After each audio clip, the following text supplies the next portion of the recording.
Assalamualaikum and good morning, everyone. As we continue to adhere to social distancing for most of the year, we are excited to bring you a webinar series by the Department of Industrial Design, Faculty of Art and Design, University Teknologi Mara, UITM, Shah Alam, Malaysia, and the Product Design Study Program, Faculty of Design Technology, Universitas Pembangunan Jaya, UPJ, Indonesia. It is my pleasure to be the MC for today's webinar. I am Zaid Iqmal, Semester 5 student of Industrial Design, UITM Shah Alam, your MC for this morning. Today, you can expect a full yet tight schedule prepared, where we design the day to provide you with the most insightful talk sessions that cover exciting perspectives within the theme of designing for international human behavior. Before we proceed with today's agenda, I will share some housekeeping announcements on how the session will go. Firstly, if you have not seen the itinerary, we will have two speakers at 9:20 a.m. and the session followed by another speaker at 11:20 a.m. Between the sessions, we will be streaming work previews by students from both institutions, where students will share their complete or ongoing work related to the theme of designing of international human behavior. I want to extend our very warm welcome to the students, professors, staff, and especially our beloved Dean from Art and Design, UITM Shah Alam, Professor Dr. Syahriman Zainal Abidin, and Vice Rector from UPJ Indonesia, Insinyur Agustinus Agus Setiawan. We appreciate all of you taking time off your busy schedules joining us today. Before we start our program today, let us glorify our program in this morning with the recitation of Al-Fatiha and prayer that will lead by Ahmad Fakhruddin. Welcome, Ahmad Fakhruddin. Amin Amin Ya Rabbal Alamin. Next, please pay a tribute to the song Lagu Negaraku and Wawasan Setia Warga UITM.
Bersatu kita warga UITM, kita bangsa perkasa, taat dan setia untuk negara, penuh semangat.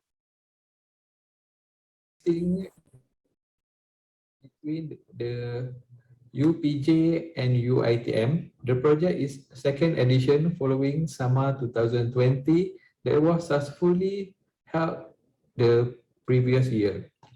The term communality, which is made up from the words commons and mutual, encapsulates the spirit with which this program was conceived and how it has moved forward. Interestingly, Sama is the Malay language equivalent to the terms. Sama seeks to look for common research as project teams which both institutions can incorporate into their courses. Future graduates from both universities will be able to benefit from the sharing and conversation that we are about to take part in today.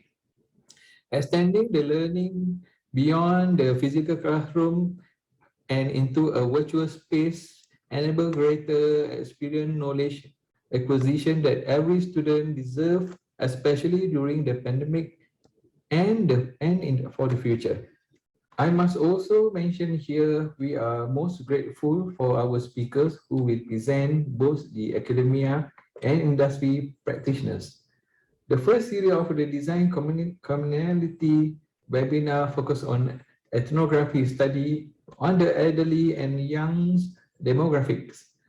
For this, Encik Muhammad Syahrir Rosman, a senior lecturer from the faculty, will be joining by Associate Professor Dr. Yuan from Winchester School of Art, University of Southampton.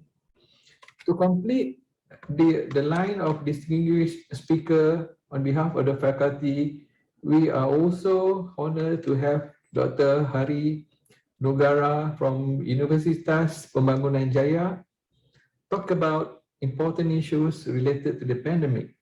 Equally important to the exciting talk, I also look forward for the session involving students from UPJ and UITM. I'm informed that unlike the previous year, SAMA 2021 is mostly student run. Good job to Industrial Design Student Society. On that note, allow me to also extend my congratulations to all of the people involved in making this program a success. Special mention to the Industrial Design Program of University of Jemara or UITM, Shah Alam, and the Product Design Study from the Universitas Pembangunan Jaya or UPJ. Finally, as the deans of the hosting institution, I welcome everyone to SAMA 2021. Please enjoy the program. Next, we have Engineer Agustinus Agustitiawan, Vice Rector of Faculty Design Technology, UPJ, Indonesia. Good morning, ladies and gentlemen. Greetings from Indonesia. On behalf of Faculty of Technology and Design, Universitas Pembangunan Jaya, I would like to express my appreciation to both parties, Product Design Department, Universitas Pembangunan Jaya, Indonesia, and Industrial Design Department, University Teknologi Mara, Shah Alam, Malaysia, for the event SAMA 2021. I hope that in the second year of this event, it will help to strengthen the good partnership between two institutions. And in the bigger picture, it will serve as the cornerstone for the collaboration of design communities from Indonesia and Malaysia. Once again, congratulations and success for SAMA 2021.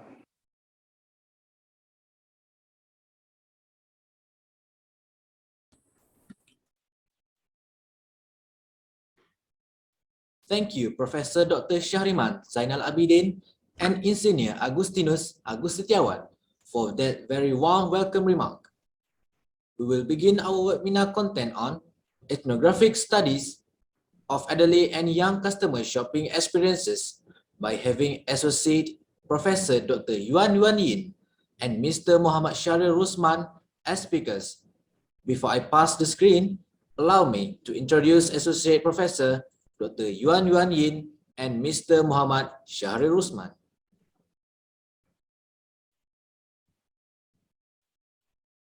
Dr. Yuan Yin is an Associate Professor in Design at the Winchester School of Art. She joined the University of Southampton in 2009. Dr. Yuan Yin completed her PhD in Design Management and MA in Design Strategy and Innovation from Brunel University, United Kingdom. She early obtained her Bachelor English degree in Industrial Design in China. She is responsible for teaching in the key disciplines of design management, branding, and design research. Her research mainly promotes business performance by developing design and brand strategies, understanding customers and users, supporting design collaboration, and improving innovation in product design. She has received more than 556K grants, income from ESRC, the British Council, Confucius Institute headquarters, and the University of Southampton. Next, I would like to welcome our second speaker, Mr. Muhammad Syahrir Rusman, a senior lecturer from the Industrial Design Department, Faculty of Art and Design, UiTM Shah Alam, Malaysia. He was the head of the design engineering team at Technion Furniture Systems and worked on notable project development for the global market. Mr. Syahrir completed his honor degree in Industrial Design program in UiTM Shah Alam before furthering his master in a design program in the Swinburne University Technology, Melbourne, Australia. He is now completing his PhD in design at the University of Southampton, United Kingdom. Mr. Syahrir is also currently responsible for teaching students from industrial design course and supervising a postgraduate student in FSSR UiTM.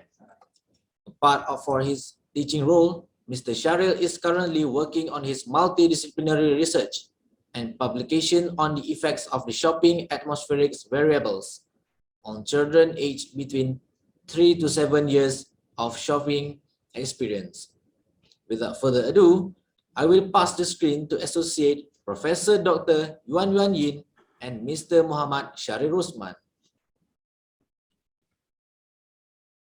Okay, Bismillahirrahmanirrahim. Assalamualaikum warahmatullahi wabarakatuh. Thank you very much for inviting me and Dr. Yuan for our speech today. Thank you, MC, for your good job. Yeah. Basically, we're gonna have two sessions today. Before that, I would like to express my highest gratitude to professors and lecturers from Universitas Pembangunan Jaya Indonesia, UPJ, and also from UiTM Shah Alam. I've been briefed that we also have some students from these two universities and also some other college, for example, INTI and also Lim Kok Wing. So welcome to all of you to my session today. So I'm gonna share my screen right now.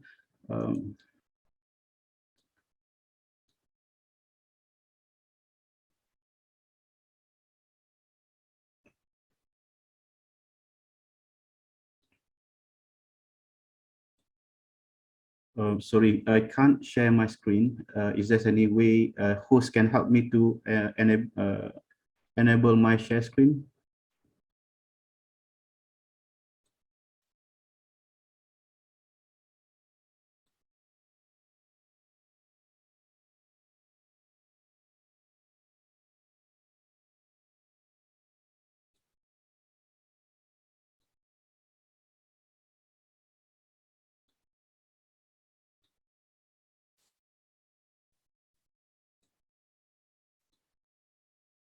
Hello. Can I get some help from host to enable my share screen option, please?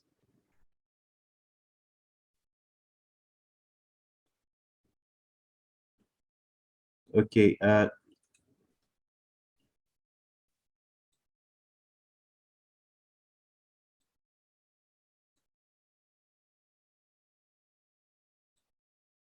Okay. I think the technical team is working on the issues right now. We have some technical issues.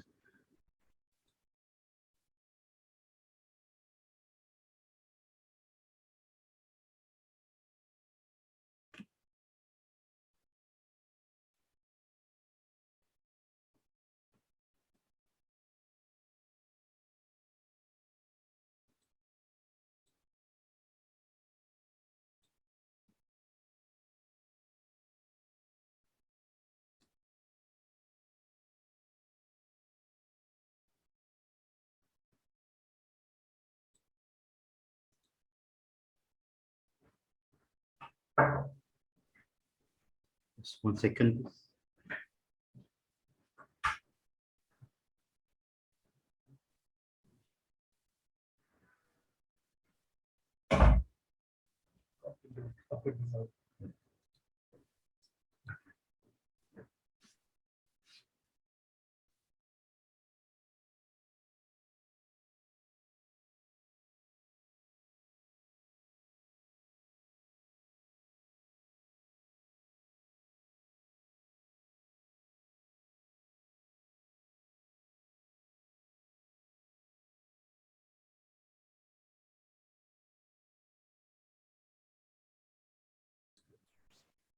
All right. Sorry for the technical issues right just now. Can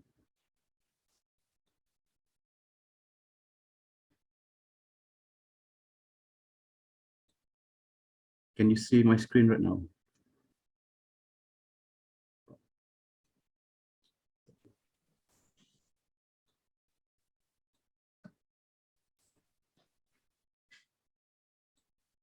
We cannot see your screen yet, Professor. Okay. I think they're still working on the issues. I'm very sorry for technical issues. No worries, no worries. Yeah, No, we're it's still okay. waiting for the technical team. Sorry, Mr. Potrio. It's okay. It's okay, Professor. It's okay.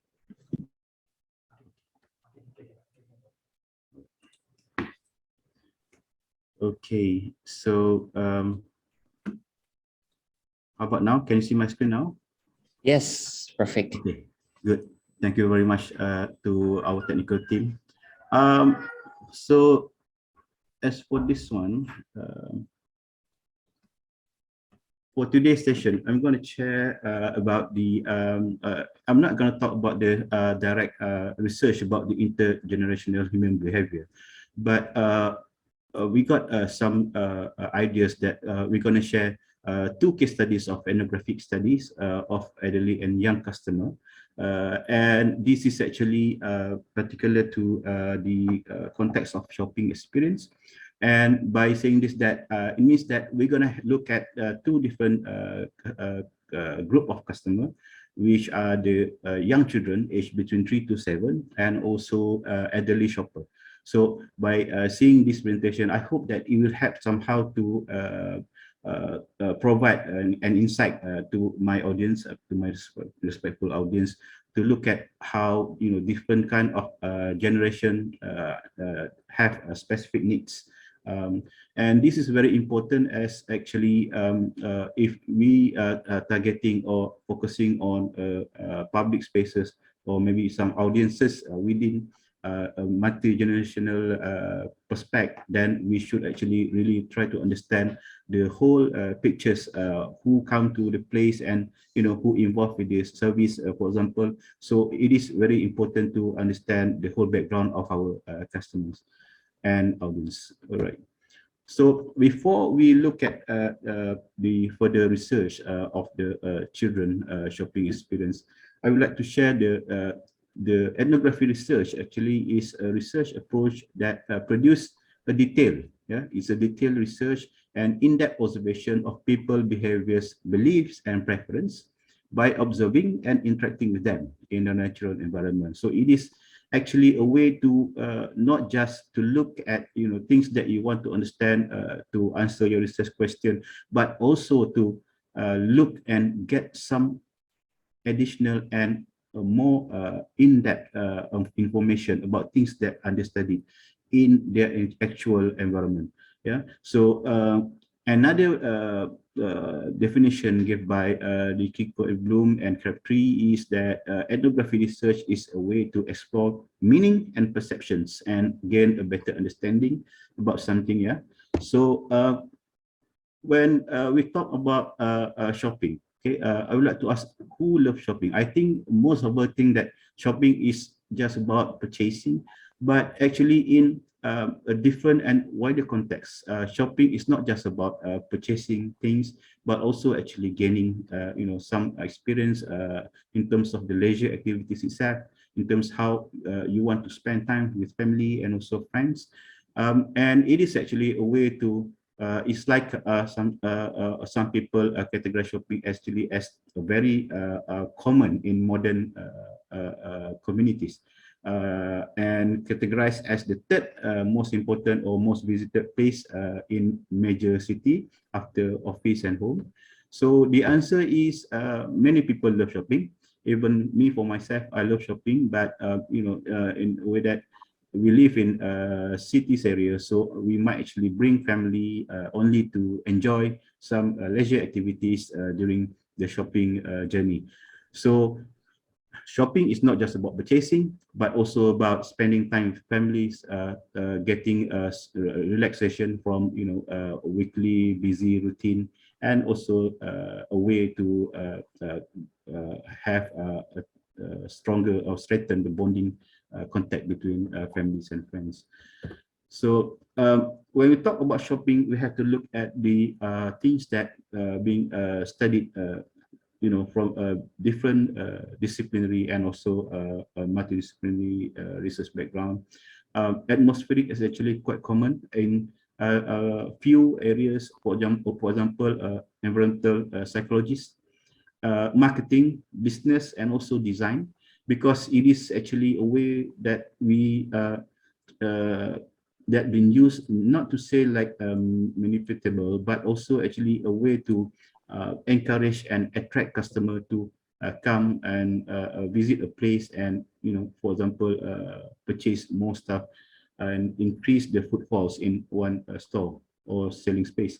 So the term was first coined by Kotler in 1973. Atmospheric is an intentional control and structuring of environmental cues as the air surrounding a sphere, or more critically as the quality of the surrounding space. So after this definition had been shared and widely used within the multidisciplinary research, so the purpose of the SAV or the shopping atmospheric variables is to create a livable, pleasant, and memorable selling environment that is practical and appeals psychologically to customer. So the research defended and stated that store atmosphere actually have influence over customers' emotional state, which will somehow generate the response whether to approach or to avoid the store. So if you look at the picture by the theory that shared by Merhirabian and Russell theory in 1974, it stated that the stimuli or the stimulus or the variables actually might somehow affect the customer emotional state, which makes them feel pleasure or displeasure, arousal or non-arousal, and dominance or being submissive. So at the end of the process, this will actually influence their decision making, whether to approach or to avoid the store or selling spaces. So the SAV actually in the end will affect customers' behavioral response, amount of purchase, store perception, store patronage intention, and revisit intention, and also brand loyalty, right? So it is actually very important for store managerial to look at atmospheric variables in order to understand the background of the customer. So because within the big selling space, yeah, we talk about customer from different culture, with different age and also different preference. Okay, so it is important to understand the whole big frame of the customer. Next, we look at the categories of shopping atmospheric variables.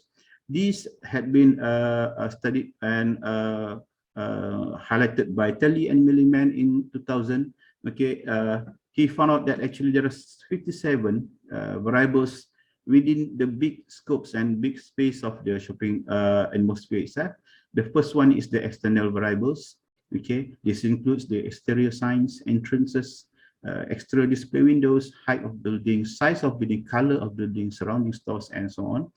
And the second main factor is the category is the general interior. So we talk about flooring and carpeting, color schemes, lighting, music, PA usage, signs, tobacco smoke, white of aisle, and so on.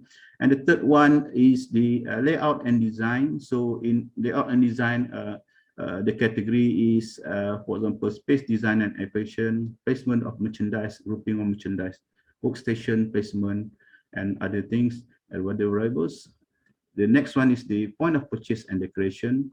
And the last one is the human. Human, although it is not actually something that is manipulatable, but it is actually somehow the things that will be experienced by customer.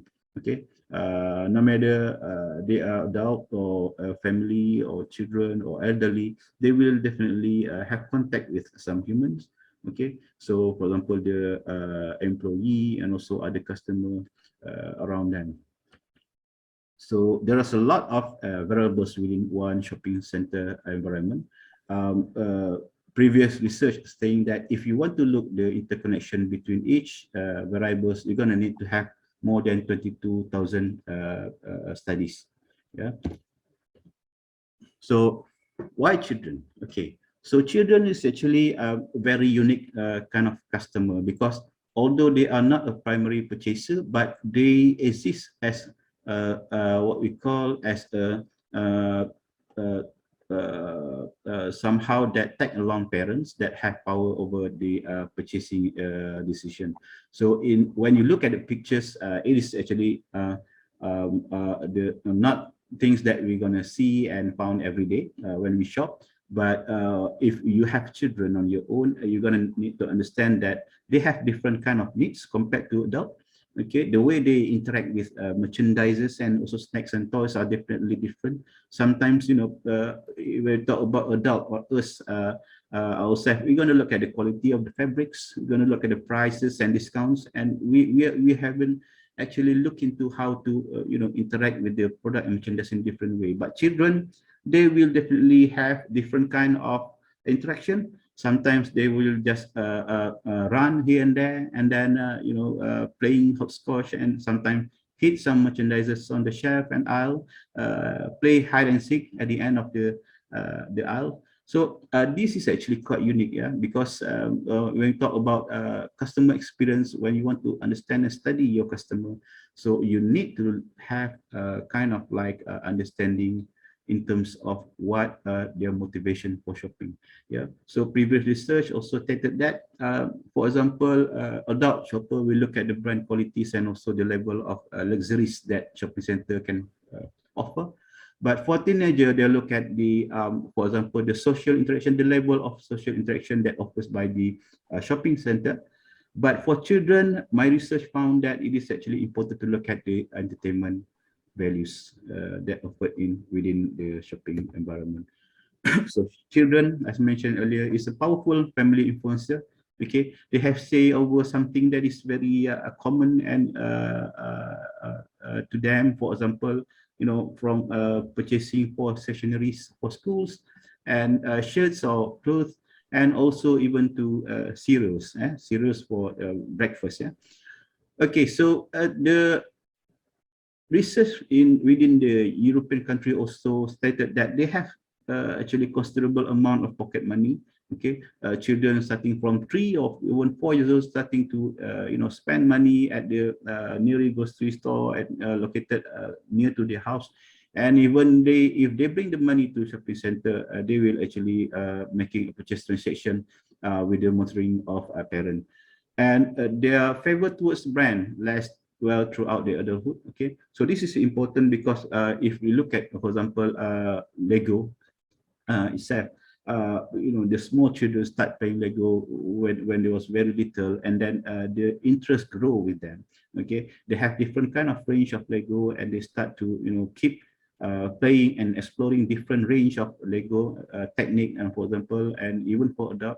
So the brand actually really actually attached to them, and they actually really gain a lot of entertainment and also education from the brand itself. Sorry.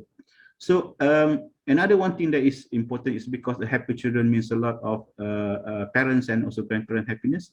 Okay, so if the children happy, then the parents will definitely don't have any issue and can having a memorable and pleasant shopping experience. And likewise, if for example, children are having some sort of like unpleasant experience, they might actually discourage parents to visit the same place again. So children at the age of 3 to 7, known as perceptual age, okay, they like adventure, okay, they have limited negotiation skills and difficulties to resist temptation to toys and snacks, and also express emotions. So by this, we know that in other words, children, if they want something, they just want it, and if they don't get what they want, they will actually show kind of like different emotion, sometimes nagging, crying, and also whining in the public area that might actually cause to embarrassment moment to parents, and making it tougher for parents to making decision, and also stressful situation to the whole family during their shopping journey. So another one thing is that research within children's shopping experience is quite limited at the moment.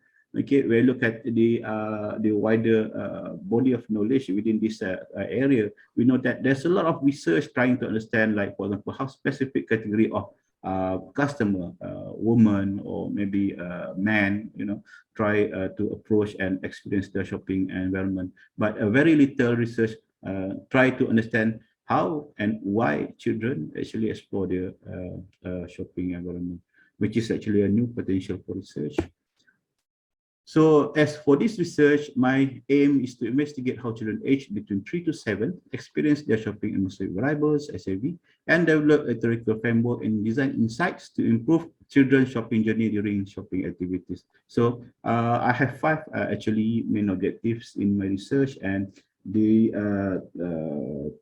this research I'm not just I'm not gonna look into the overall process of the research, but I prefer and choose to share more about the methodology. So about the methodology preferred and choose for this research, okay, the ethnography research, okay, was conducted using a qualitative approach, as it aims to understand children's shopping experience from insider, okay, from children point of view as young customer, and the method is the digital ethnography, observation, culture probes, and also semi-structured interview. There are 12 set of participants being recruited using snowballing and convenience sampling technique, which means that 12 parents and also 12 children aged between 2 to 7 are involved in a pair. Yeah? So we look at the flow chart. It's beginning from the during the recruitment of the participants. They actually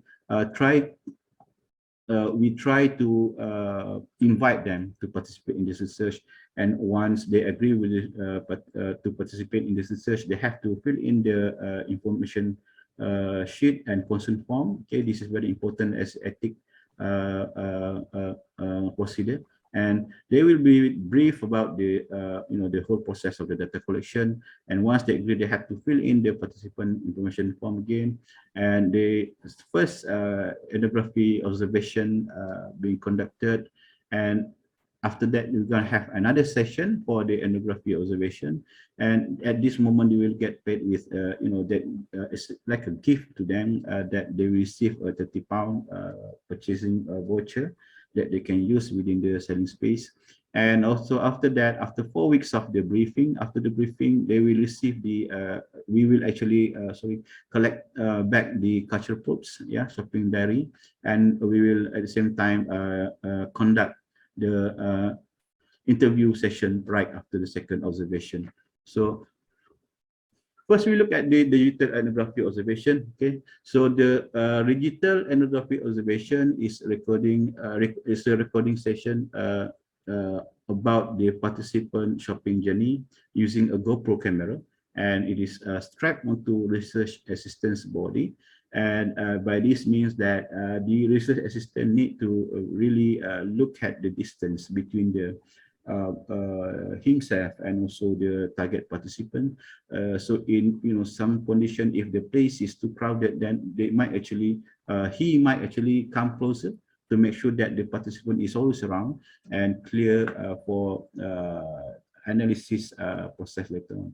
So there are 2 sets of non-participant observation, okay, and lasts between 45 minutes to 120 minutes per each shopping visit.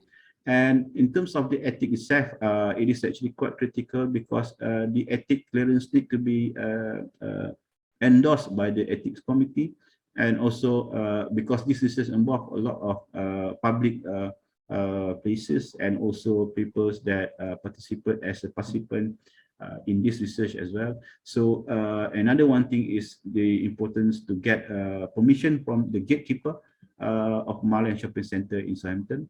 So this process itself took me around nearly 5 months to get approval. It's not easy to get approval. I've been visited more than 20 shopping centers just to get approval from them to do observation at their shopping center. But luckily, Alhamdulillah, at the end of the day, I managed to get approval from Marlin Shopping Center, which is actually the first my preferred shopping center for data collection process. So I also prepare a small notes containing useful information about research were given to any concerned customer. Okay, sometimes some other customer face quite what we call that disturbed if you record the pictures in the public. So when this happened, I will just hand in the information about we are actually conducting this research, and we are actually focusing on our recruited participants, and we won't actually disclose the images for publication purposes and so on. So there's no issue at all. I've been encountered by few people, and when I show the small notes, and they are all happy. Okay, they feel easy and don't have any issues at all after receive the information. So now we're going to look at some example of the observation. Okay, this observation has been took in 2016, and the participant is Amar. Okay, Amar is 3 years old boy. Okay, so we look at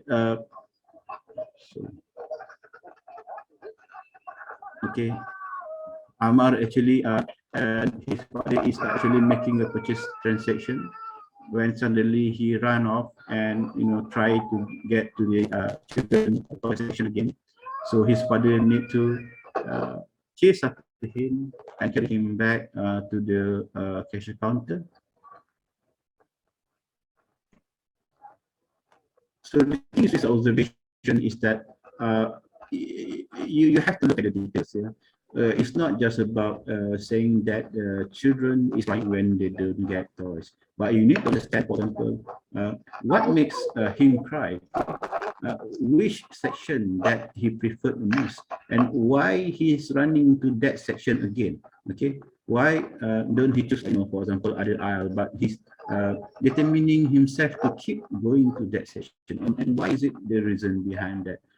As for now, you can see, like, for example, after he's making a purchase transaction, he right away get the toy that he wanted before, and also starting to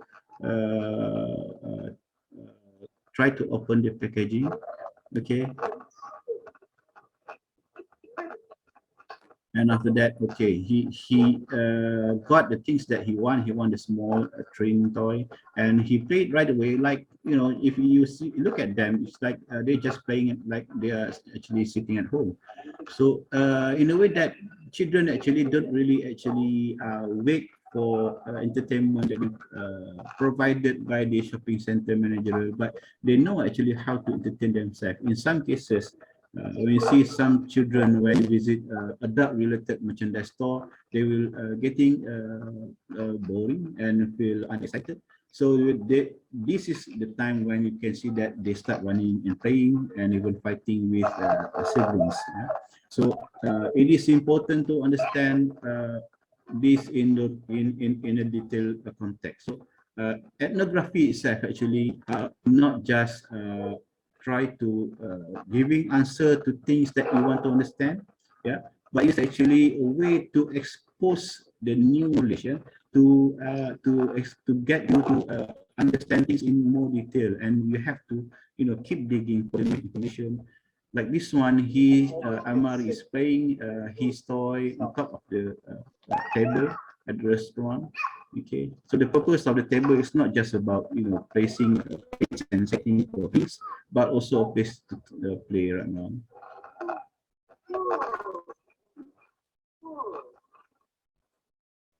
Okay.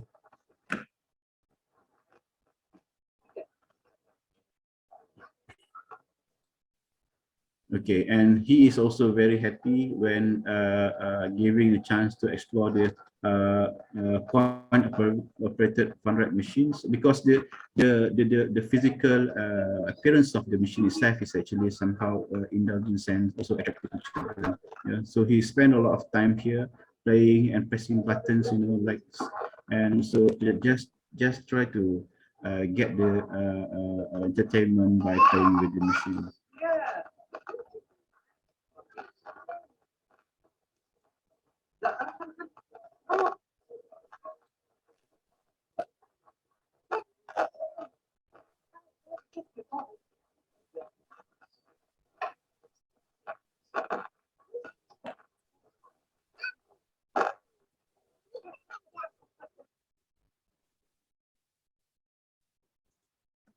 All right. So there is one example of my data collection, the ethnography research. As I mentioned earlier, when you try to understand something, then you found out that actually there's still a lot more to learn, and you have to understand more about your research participants' experience. So I also give my research participant with the ethnography cultural probes. Okay, so in this session, we give them a diary that they can fill in. Okay, they can even draw and write or attach or anything that related to the children's shopping experience. And these need to be completed, as I mentioned earlier, need to be completed within 4 weeks, and it will be collected after the second observation. As for the face-to-face semi-structured interview, only parent actually will be interviewed, since children, they have some limitations in terms of delivering their ideas and recalling back some information, especially the experience that took more than 1 day. So it is actually quite important to have data accuracy. So that's why the research decide to look at the parents' perspective for face-to-face interview. And then the interview session lasts between 60 to 120 minutes. And for some parents, they will bring along their children. So we also provide some books, children books, and also toys, okay, just to let them play with them during the interview session to reduce the hectic caused by them, if some example, some children crying or something like that. And this is for data analysis. For data analysis, as this is ethnography research qualitative methodology, so data actually from these three methods will be transcribed first into words form, and then through the coding process. It took me around like more than 1 year to do the data transcription and coding process, because the coding itself created more than 10,000 code. And then at the end of the day, we try to get the knowledge by creating the grouping of the key factors during the data clustering and grouping activities itself. So one of the interesting things that you can get through the observation and also this research is that you can always find out the way, for example, the how actually children interact, what are emotions, what are the touch point, and also emotional response, and the moment of truth, the thing that showed by children in terms of the emotion itself. So we can create a shopping journey. So for example, this is the shopping journey of one children participant from one place, I mean the store entrance, and then when he step into the first store, and then there are some variables that involve here. So there's a lot of things, there's a lot of possibilities that children might interact with more than one things and variables at one time. So for example, they will carry a toy with them, and then at the same time they will run and go to aisle and take another toys and also cry, or maybe so this kind of thing is quite tricky for children, because they are not like adult. Yeah, they can seamlessly get contact with a few variables at one time. And then after that, this journey doesn't actually have a chance to show the whole journey process, but they continue the visit, the shopping visit will continue to the other store after this first store. So, but it helps actually us in order to understand the emotion, the touch point, and also the potential, yeah, for improvement later on. So the findings actually found out that there are actually four categories of key factors that are highly influencing children experience. So for example, children shopping knowledge, ability, imaginative play, and browsing behavior. So under this category, we have shopping knowledge and abilities, and imaginative and playful behavior, browsing behavior, and navigational skill, and also lack of interest towards section selling merchandise for adult and other group of customers. So this was under this first category. The second category is actually focusing on the in-store decorative elements, electronic devices, and also entertainment unit. The third one, focusing on the children intention to toys, merchandise, and snacks. Okay, and the fourth one actually try to contribute to the body of knowledge by looking at children attention towards other human variables. So children is actually our case study, yeah, but this finding actually is very how to say, it is actually something that really close to the children experience. If we try to understand how to improve children's shopping journey, so this is the thing, these are the things that we need to highly consider. So the overall ethnography research also actually provide new ideas and design potential in terms of the product design itself, furniture design, service design, educational program, interior design, live marketing, and etc.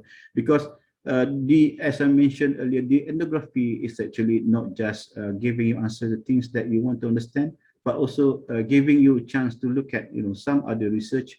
And for example, some literatures that look into the same or similar context of your research area as well. So these are the things that might help to, gather new ideas. Yeah.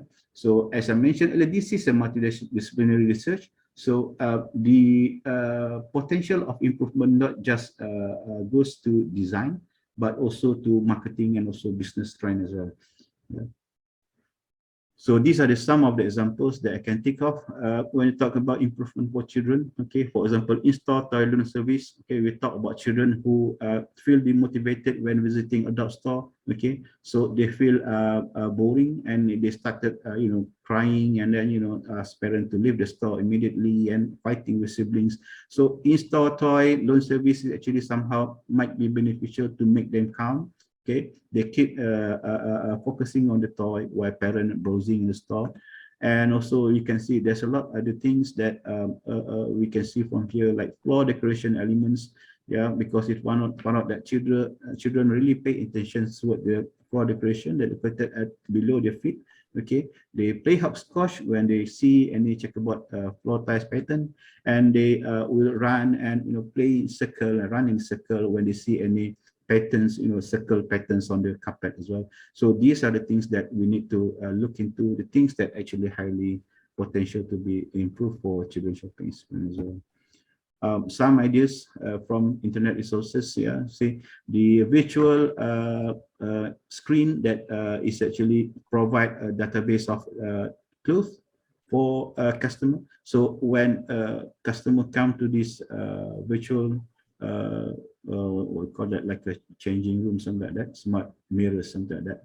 So they can fill in or scan the information of their face and bodies. Okay, and then they can start to choose the clothes available in that store and try to match it using the softwares and mirrors. So by having this, it kind of like it helps them not to have to change the clothes in the changing room, and don't have to, during the pandemic season right now, they don't have to get contact with so many physical items around them.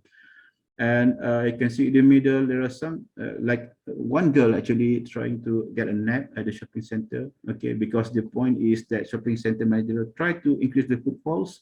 They want to keep a customer in the store as long as they can, because the longer the customer stay inside the store, that means the potential of the purchases will be greater as well. So they provide a place to rest and have a short nap, so that they by thinking that they will continue the shopping journey after that. Okay, so that is for the first session. So I am actually now giving uh, another presentation from my actually supervisor, Dr. Associate Professor Dr. Yuan Yin. So we're going to look at the different kind of like customer background, which is the elderly shopper. So hope that you guys stay tuned, and could I ask for help from our co-host to play the video right now? Thank you very much.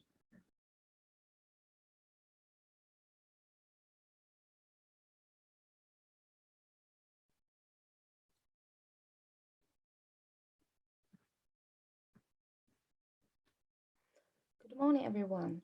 My name is Yuan Yin, and I'm an associate professor in design at University of Southampton.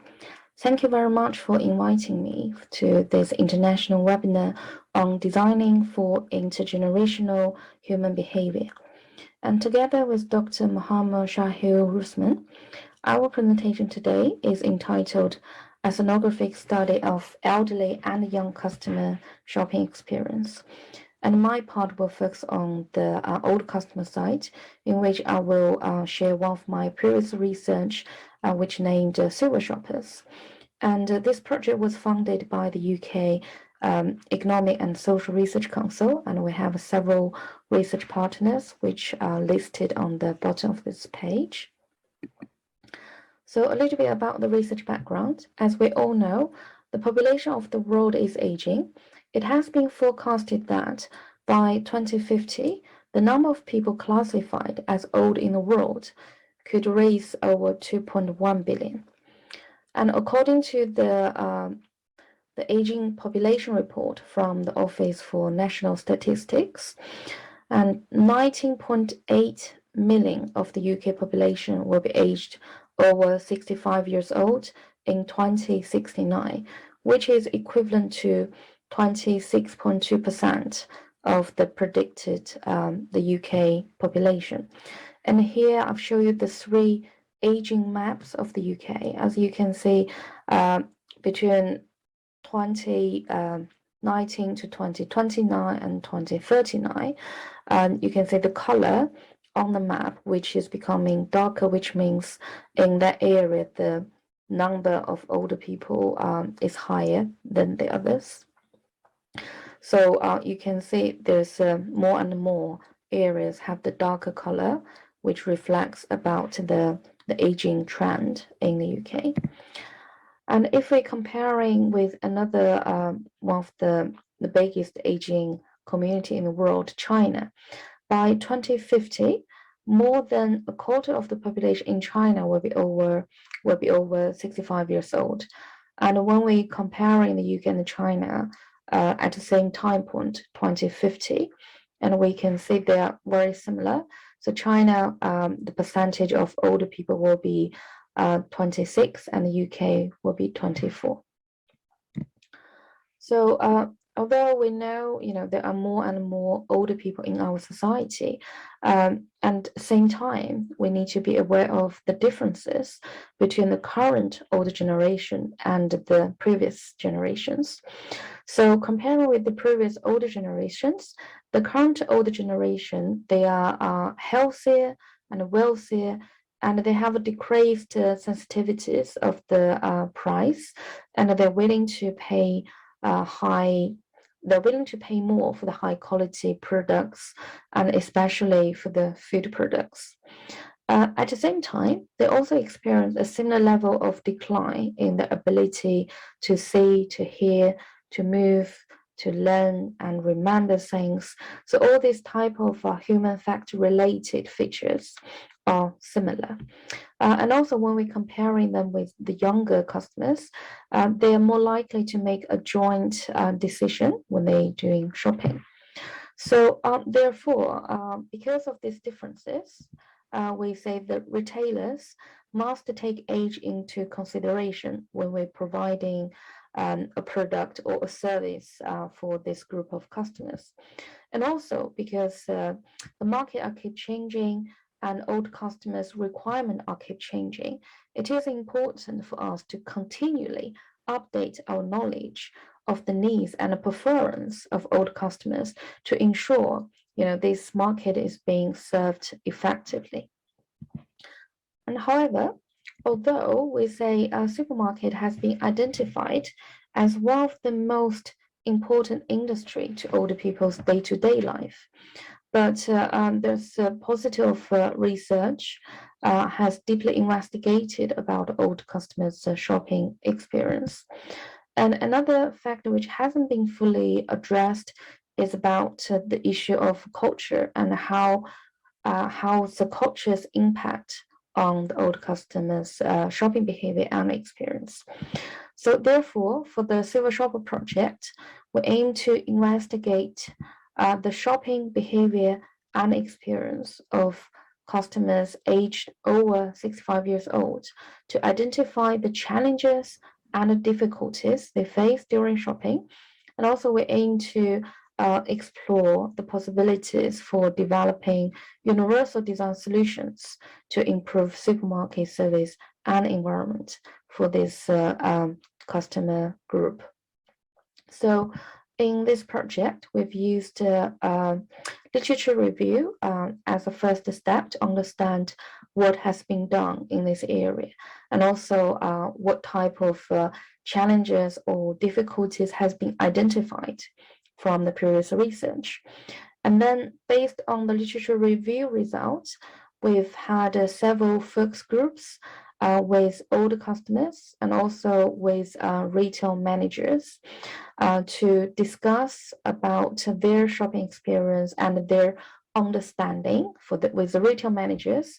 We want to know, based on their working experience, what are their understanding of old customers' shopping experience and what are the challenges the older customers face.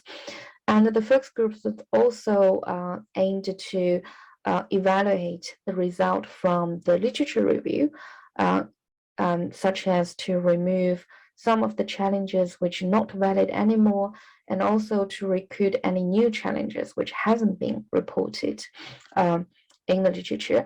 And all this were aimed to prepare for the ethnographic study as the following step.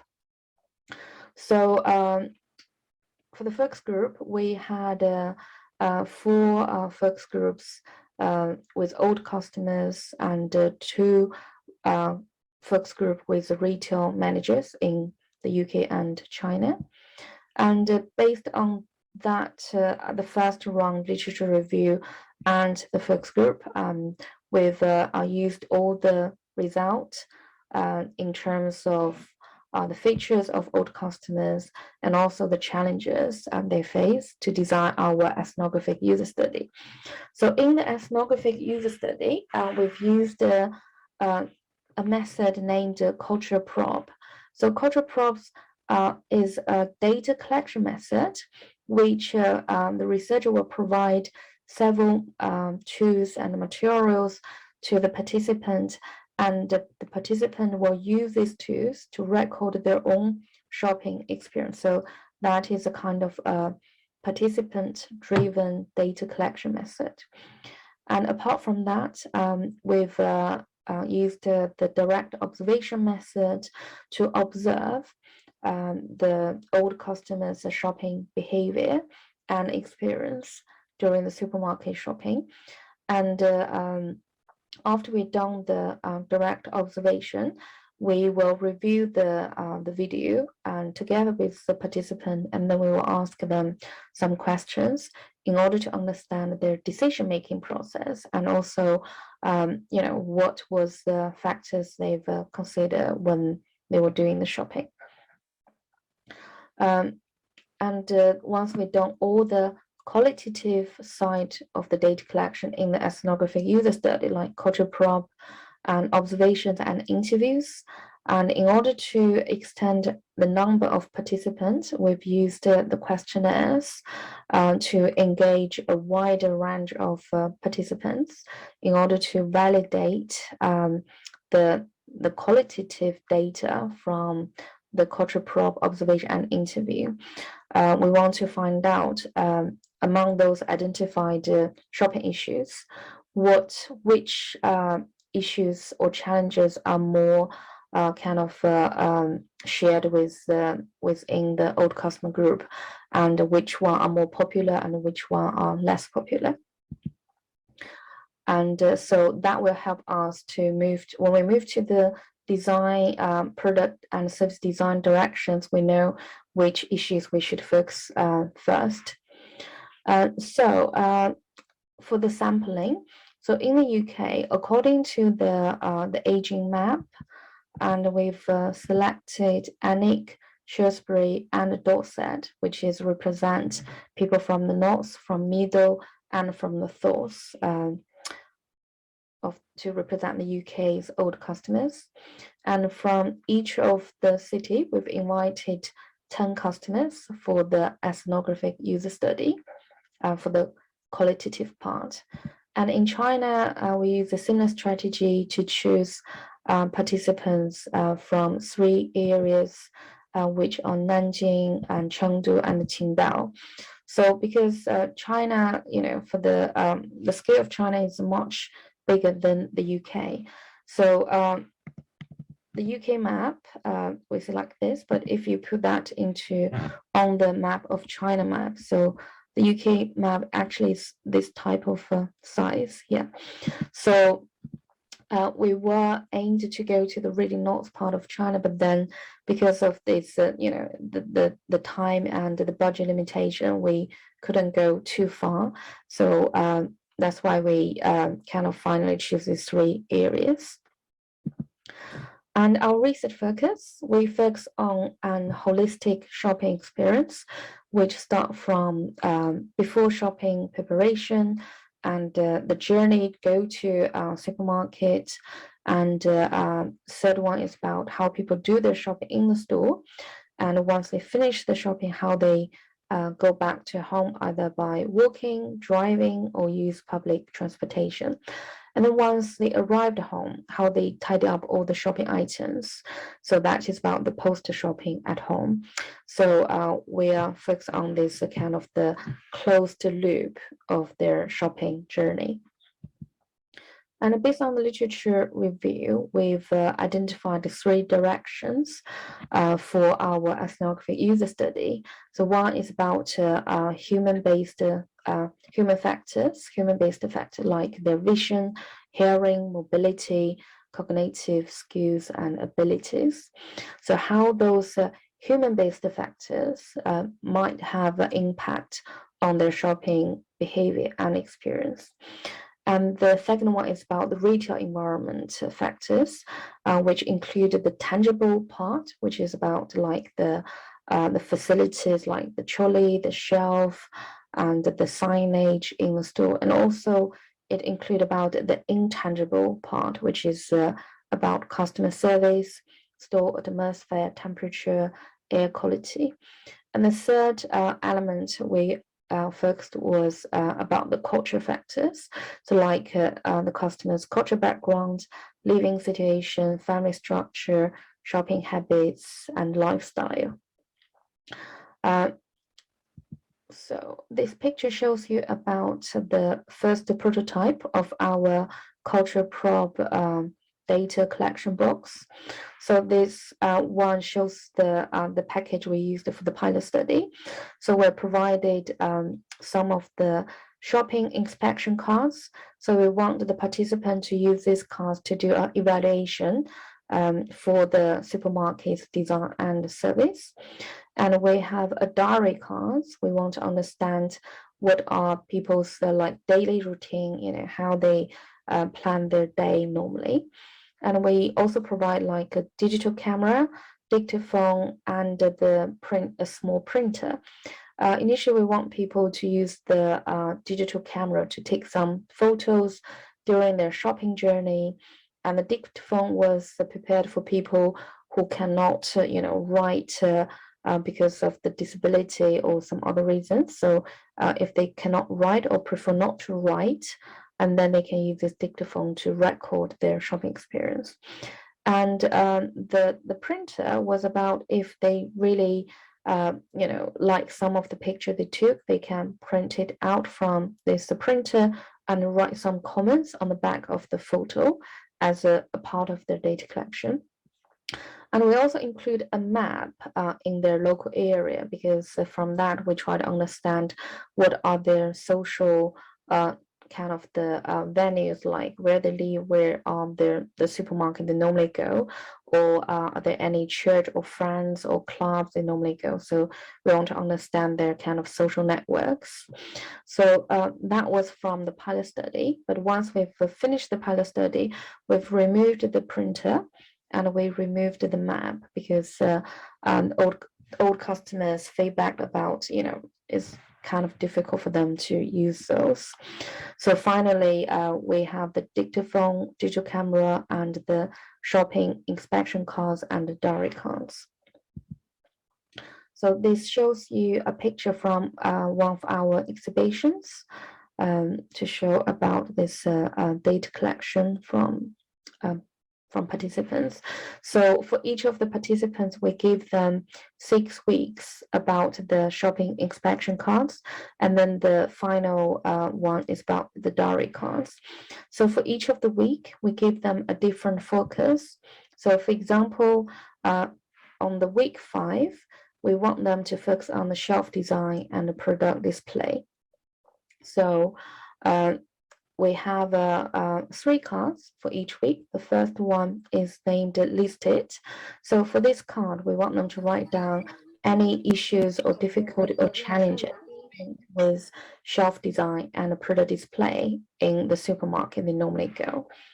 And then the second card, we named it as a dream mate.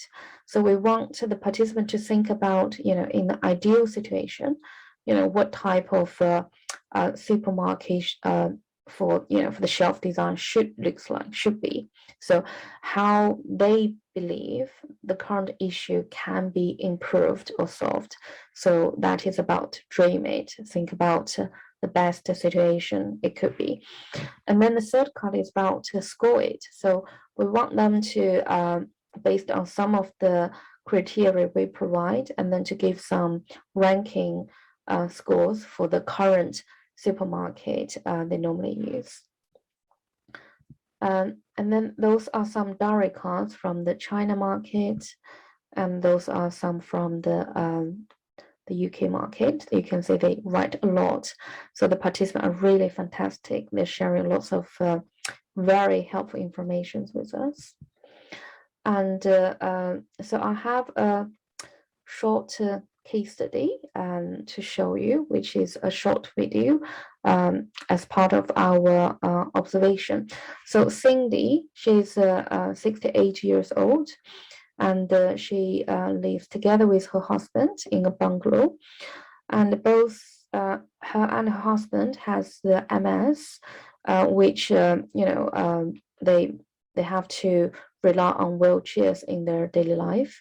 Although they have this type of disability, but Cindy is really, friendly and a very positive person, and also really care about, how she looks like, and always go to like salon or for the beauty treatments. Okay, so I will show you one of the video which we took during our study. Okay, so let's look at this video.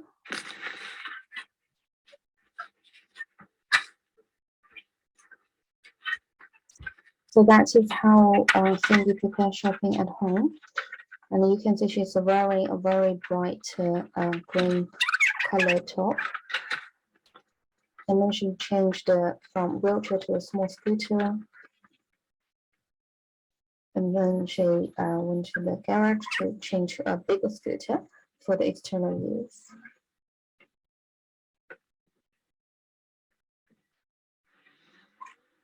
So when we did the video recording, is we have our researcher, and they are wearing a GoPro camera on the chest and follow the participant to do the recording. So now, so we follow the whole journey about how the participants, start from home and then go to the supermarket and how they do the shopping. So from these observations, we can directly observe, how's other people's shopping behavior during the shopping journey. So you can see it wasn't easy for her to open this plastic bag. She tried to put the branch of the plant into the shopping bag.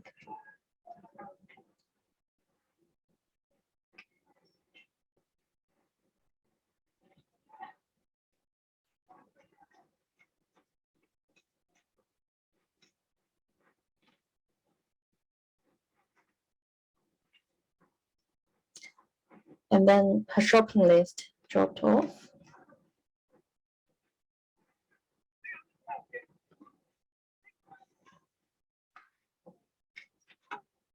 So from this direct observation, and the researchers will be able to identify, what are the natural shopping behavior from the participants, and also to identify the challenge they face.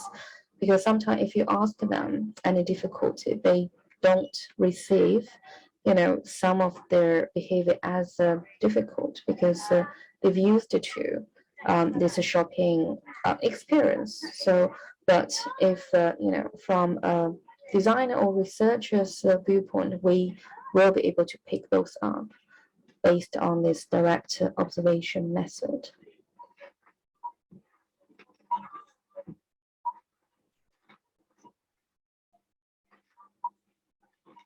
So at the checkout, she has to move every product into the checkout count. Okay, that is when she arrived home. So she's moving the product one by one to her husband, because not like us, we can put everything into a bag and then move them to the kitchen or to the house. For them, they have to do it one by one. So without this type of observation, we will never know, how they are, why they're doing this and how they are tidy up their shopping once they arrive home from the supermarket. Okay, so that is the example. So based on all these different type of data collection method in our ethnographic user study, we've understand the issues and difficulties different type of old customers face during their supermarket shopping journey. And also we've recruited several good ideas about how they believe those issues can be improved. And then we work together with designers and design students and the staff from Brunel University and Tsinghua University to develop we developed 24 new product and service design concepts and prototypes. And we were part of the London Design Festival in 2017 to display those new design ideas, and also about the questionnaire results. So if you're interested to know more information about our projects, here are two of our projects websites, and you will be able to see all the research findings and the design outcomes from the Silver Shopper project. Okay, thank you very much. And I'm sorry I couldn't be with you today because of the time differences, but if you have any questions about the project, please feel free to email me, and I'm really happy to reply all your questions. Okay, so thank you very much, and see you soon. Bye now. Bye. Okay, so we've been watching an interesting video actually from Associate Professor Dr. Yuan Yin. And with that, I would like to open any question or discussion from the participants for these two case studies. Sorry, we actually have exceed more than 12 minutes for my session. I'm sorry that due to technical issues just now. But is there any question that you would like to raise? And I will I will try to answer it, at my best level, inshallah. Can I ask questions? Sorry. I'm Dr. Lin. Yep. Hello. Hi, Dr. Lin. I have a question. Maybe your answer could be what you call it could be inspired by a few students who currently deal with their research. So, what is the most challenging when you do the fieldwork? Because of course in the UK there must be a different culture, and of course you mentioned a different culture. So, what is the challenging you have faced during your fieldwork at the UK? Okay. Thanks a lot for the question. I think that is actually a very interesting question. We're going to need another 1 hour for that answer. But obviously, like you said just now, there's a huge difference in terms of the culture itself, in terms of the public culture, yeah, the people, and also in terms of the procedure, and also about the, sort of like some kind of awareness, yeah. So we're talking about research with children itself. The first thing that you have to understand is that the children is the very unique kind of category that falls under vulnerable groups. Okay, they are still small, and they sometimes, the judgment that they make, and in some condition you can't actually predict what they feel, and somehow it might actually lead to something risky when you are with children. So to answer your question, one thing that we have to look into when doing research with children is that the ethic clearance. Okay, the ethics clearance is very important, because for some cases, to get ethics approval from the university and also National Ethics Committee itself going to take around 1 year. Yeah. In my case, I am very lucky. Okay, I just took me like 1 month to get approval, Alhamdulillah. But that is actually very important, yeah, to know that your children is fall in which group. If they are actually under vulnerable groups, then you must actually think about the whole consideration about getting contact and even answering the question. You need to be very careful, because it might actually trigger to something else. If not during the research, it might actually trigger something else after that, okay, after a few years. So in my case, for example, the research participant information form actually being distributed not just to parents, but also to children, and they also giving the same concern with their parents, right? So by this meaning that a parent need to agree and sign the form to participate in this research, and children also being briefed and also need to be signed. If they can't sign, the parent will just ask them the question, and if they say yes, then definitely parents will sign or dropping the signatures on behalf of them.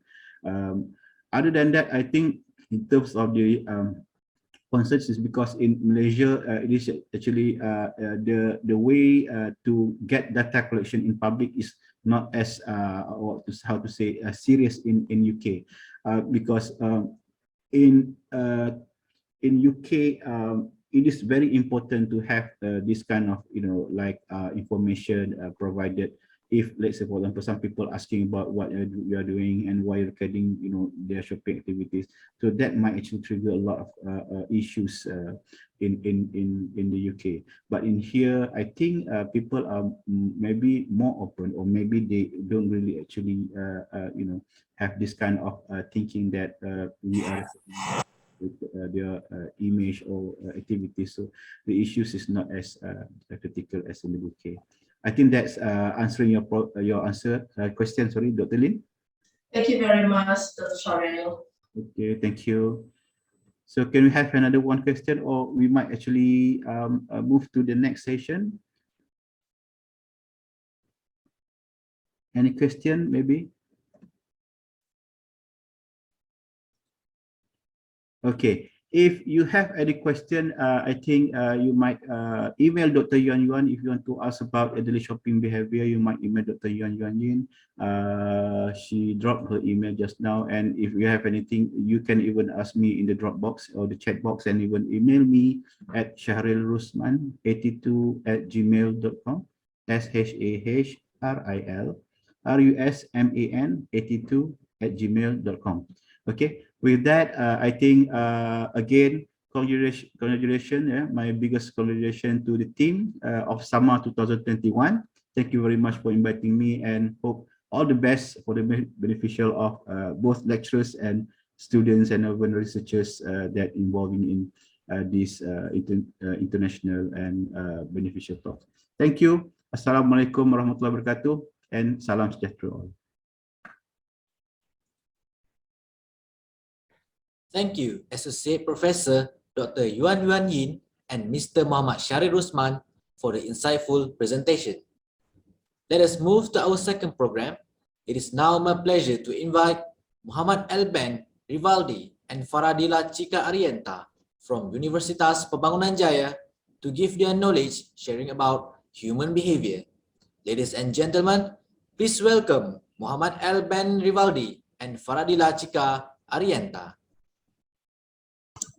Okay, thank you. Good morning, ladies and gentlemen. My name is Muhammad Abin Rivaldi from Pembangunan Jaya University.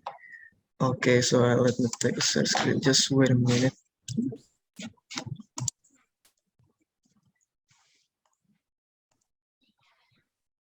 Okay, is it ready?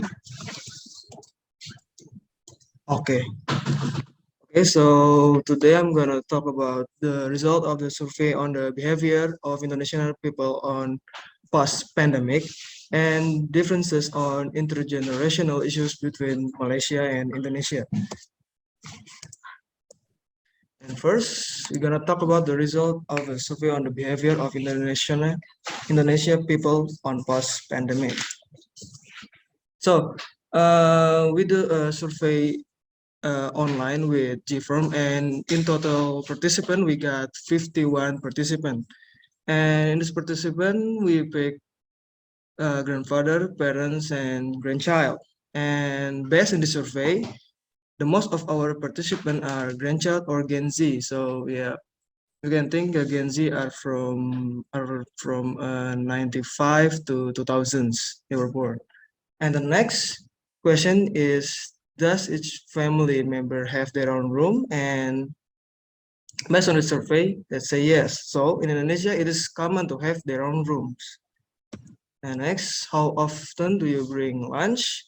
And based on the survey, they bring lunch 58.8% because it's more hygienic. And the next, in your opinion, at time like this, eating with coworker, is this really necessary?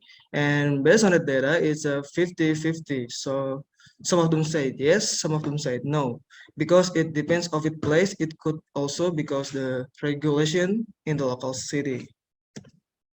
And the next question, how important is it to wear a mask? So most of them say mask is still important because it's still a pandemic and has become a habit. And the next question is, how important is dinner with the family?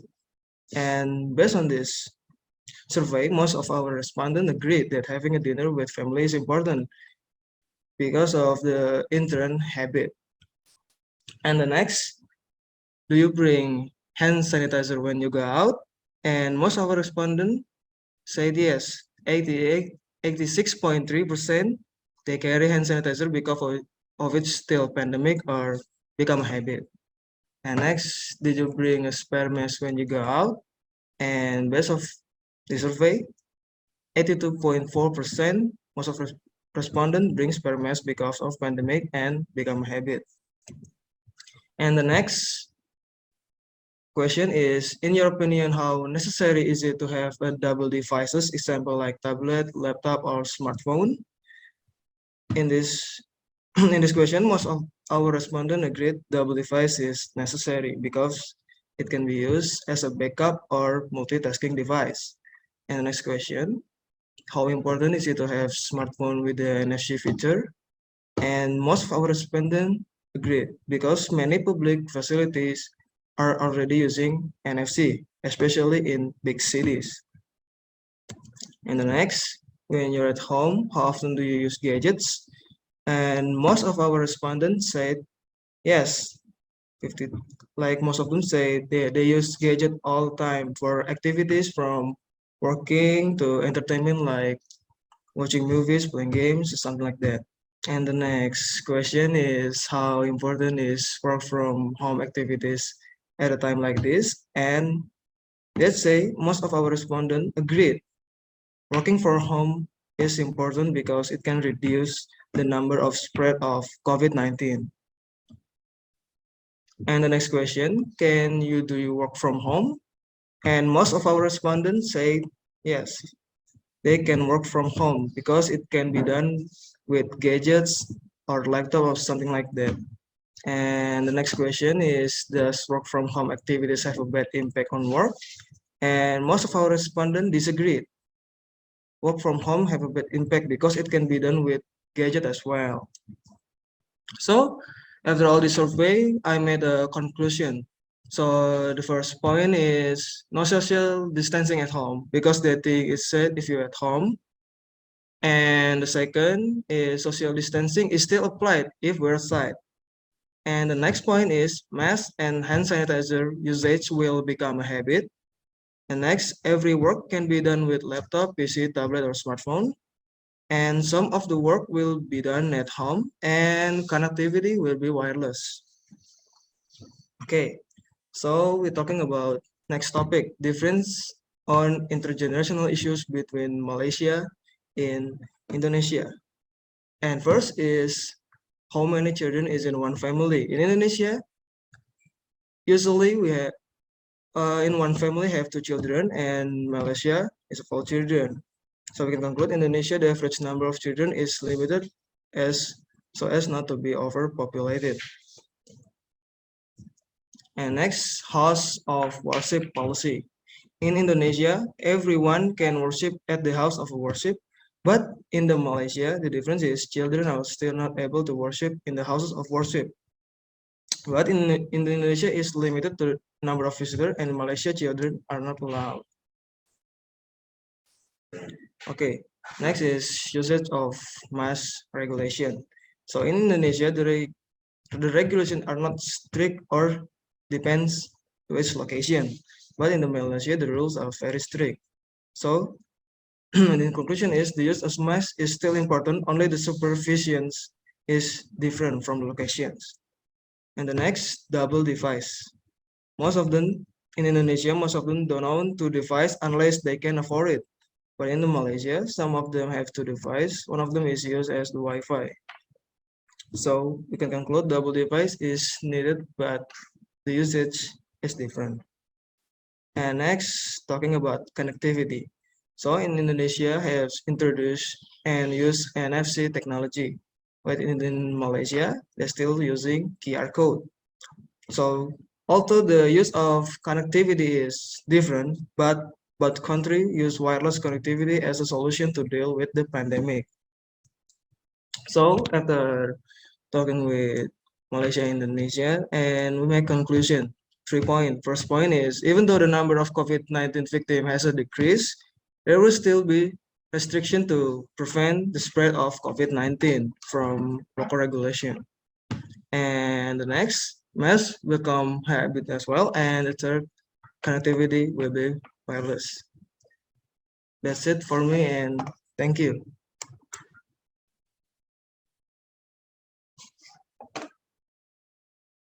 So maybe have any question from participant?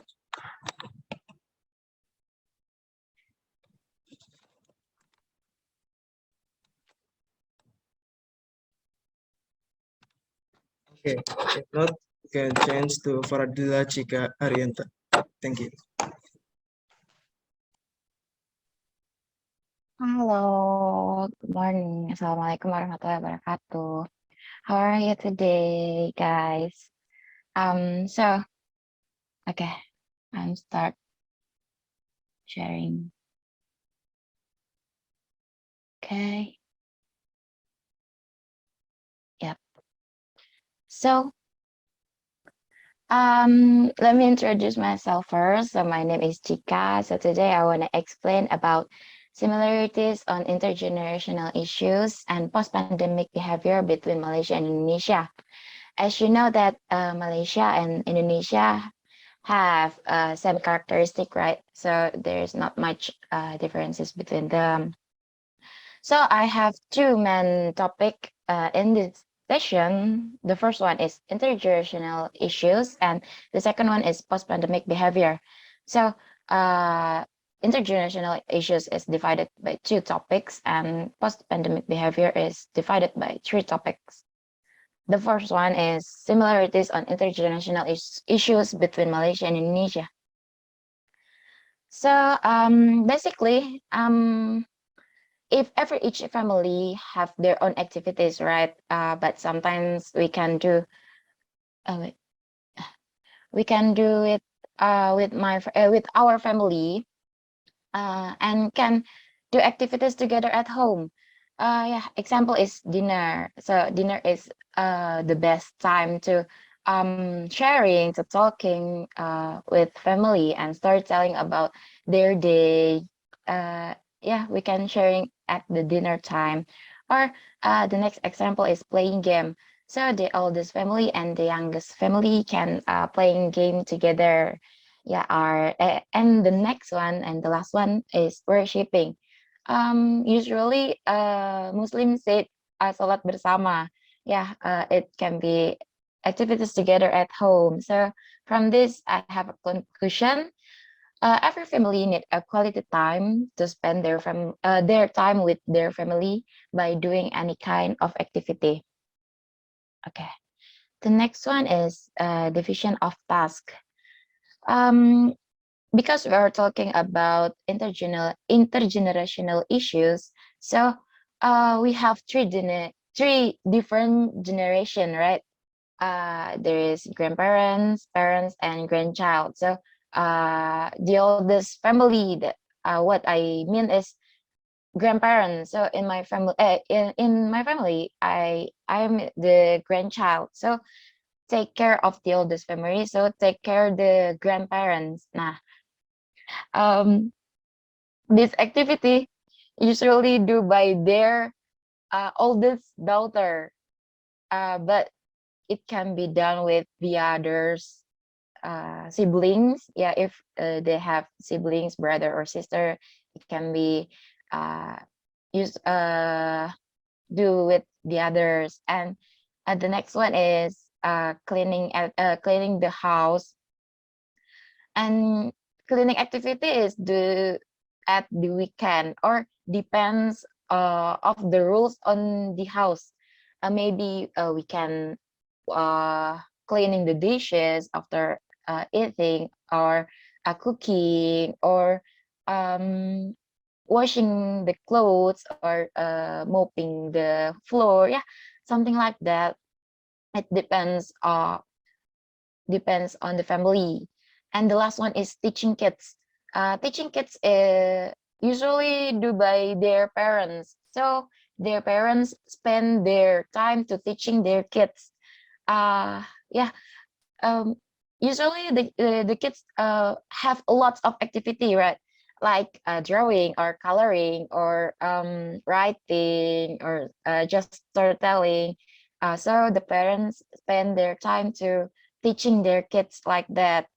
And if the parents don't have much time to teaching their kids, maybe in the family have older sister or brother. So um, the sister or brother can teaching the younger kids, the younger family in the house. So I make a conclusion from this. Every family have a different rules to make a division of task, but basically have the same categories. Yeah, like what I said. So the next one is I wanna talk about similarities on post-pandemic behavior between Malaysia and Indonesia. In health protocol, we don't know. We have to health protocol. So because of the pandemic, um, the government make a policy during the situation. So if we want to access the building, or access the public places, or access the university institution, yeah, we have to temperature body check and wearing mask. Yeah, now COVID vaccine is available, so we have to COVID vaccine. We have to get COVID vaccination too. And if we want to access the building, we have to wash our hands and or using hand sanitizer to sanitize our hands. Um, Usually the hand sanitizer is available in every door or every corner in the building or yeah, building or public places. And then I have conclusion from this. This rules is applied for every country, not only Indonesia and Malaysia, because this pandemic is not over yet. Okay, the next one is learning and working system. So because of pandemic, learning and working system have to do by online. So we have to work from home and learning from home. And the company or institution have to they have their own mechanism to their employee to against this pandemic, like physical distancing during offline activities and just allow 50% to offline activities. So 50% work from home and 50% work from office. Yeah, and for the educational system, the government make a policy that every student have to learn from home, which is online learning. So we use Zoom or Google Meeting or yeah, platform like that to online learning. And the effect is online graduation. So I think it's kind of sad. So maybe in my opinion, graduation is the happiest moment ever. So unfortunately, this activity have to move by online system. So we have to online graduation. So I have conclusion. By this situation, all of the activity have to do by online system, whether it's learning or working. Okay. The last topic is online shopping system. Yeah. Who don't like online shopping? We all like online shopping, right? Indonesia and Malaysia have similar online transportation. There is a platform to online transportation. In Indonesia, we have Gojek, and in Malaysia, have Grab, right? There's not only online transportation. Gojek and Grab have food delivery too. So we can order food on the application on the platform. So the food will come to our house, so we don't need to go out to looking for food. And the last one is online shopping. The most popular online e-commerce is in Indonesia and Malaysia is Shopee. Who don't know Shopee, right? But I know there's others e-commerce, but the most popular is Shopee. So I make a conclusion from this. The new generation have to be creative and can improve the new technology during this pandemic. Yeah. And okay, the last slide. I'll make a big conclusion. So as we know that Malaysia and Indonesia have same characteristic like what I said, right? So we as 2.0 generation have to keep the harmonism on the family and has a quality time for our family. And also our situation is still in pandemic. So we need to do health protocol and improve the technology. Yeah, I think that's all. Stay safe and stay healthy for everyone. Have a great day. Thank you.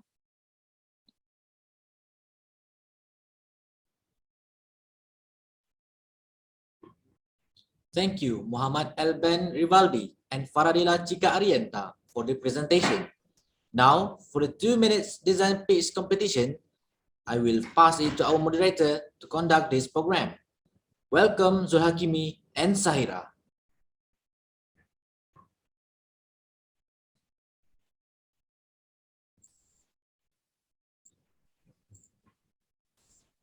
Assalamualaikum and hi. We have now come to the next equally exciting section of the webinar, where we will have a 2-minute design pitch competition. Under the Applied Industrial Design course, 16 students work on exploring current issues within the context of society, economic, and environmental in their local hometown area. Specifically, as a collaborative effort of knowledge sharing between Universiti Teknologi Mara Malaysia with Universitas Pembangunan Jaya Indonesia, students take on design project with the theme Designing for Intergenerational Human Behavior, scope to residential solutions. Today, from among the 16 design projects that will be presented, we hope that everyone will be able to get a glimpse of novel projects that will inspire and trigger creative reflection of what design solutions can offer to today's issues and problem of multi-generational household. But first, before we move on with the first presentation, we are happy to have with us panels of judges who will evaluate these ideas and identify the best of the best among them. Allow me then to introduce our esteemed judges. For the first one, we have Encik Muaz Asmadi, Industrial Design Lecturer, Faculty of Design Innovation from Lim Kok Wing University, Cyberjaya. Next, we have Puan Nurul Ain Harun, Lecturer, Inti Center of Art and Design. The last one, we have Dr. Hazmi Shaharuddin, Senior Lecturer, Faculty of Art and Design, UiTM. Next, let me read out the basic guide for the presentation. Each presentation is set within 2 minutes. The design pitch should describe the identified problem or issue and is able to make a convincing argument for their solution space presented as visual presentation using any suitable medium of their choice. There will only be 3 grand prize winners for each category, which are most innovative concept, best presentation, and most commercially viable design. Each winner will be awarded with a certificate of excellence and prize money of 100 ringgit each. Finally, without further ado, all the best to the 16 contestants, and to all our audience, please sit back and enjoy the presentations.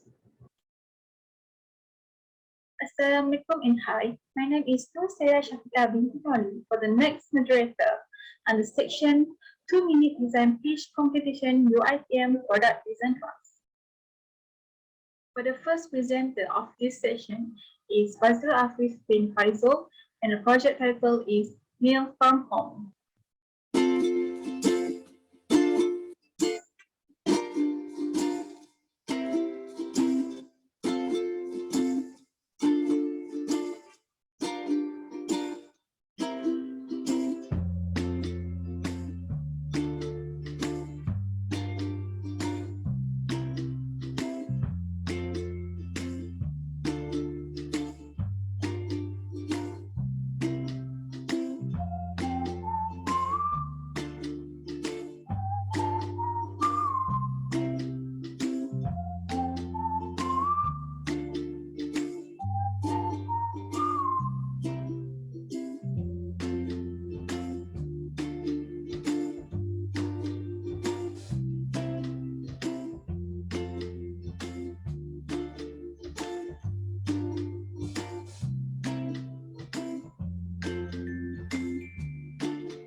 The second presenter is Muhammad Amin Soba bin Muhammad Soba, and the project title is Sanitary Access at Home. Hi, Assalamualaikum warahmatullahi wabarakatuh, and my name is Muhammad Amin Sabah bin Muhammad Sabah. I'm from UiTM Shalam, and today I want to present to you about my progress about my project, which is the sanitary from home, which is acts from home. So I found the issues is about the bathroom usage, that getting more serious with the hygiene and cramped space within multi-generation household. So I suggest the concept about the toilet bowl, so the adjustable toilet bowl, so they can promote safe space, time, and flexibility among generation, and can adjustable without using more space. So I found here about the add-on device that can input or apply to the toilet bowl. So this is the sketch process.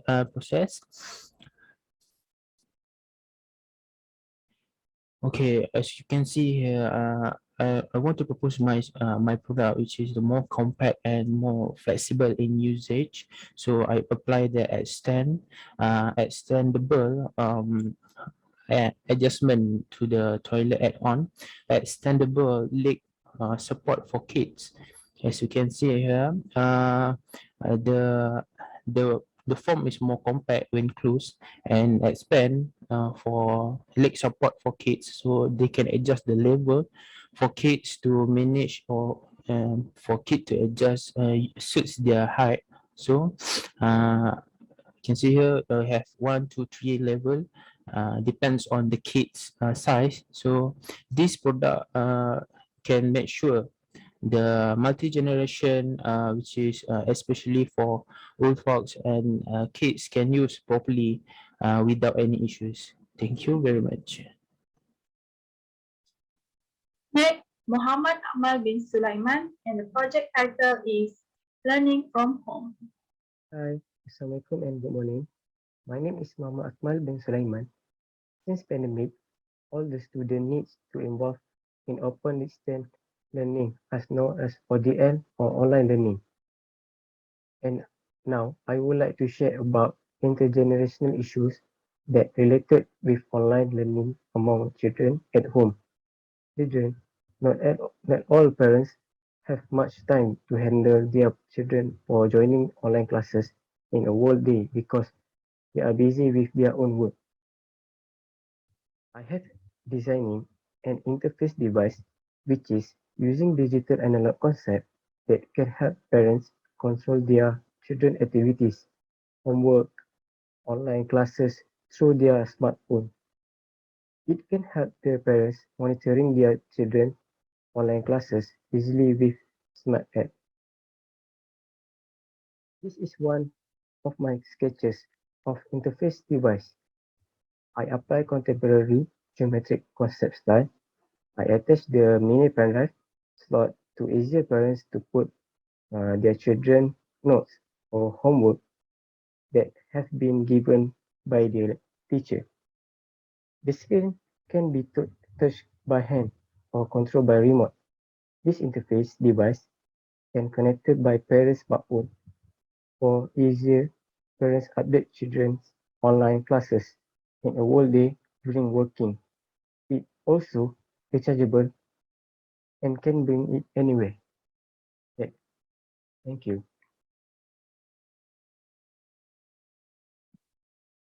Next, Muhammad Amirul Amin bin Muhammad Johari, and the project title is Traditional Play from Home.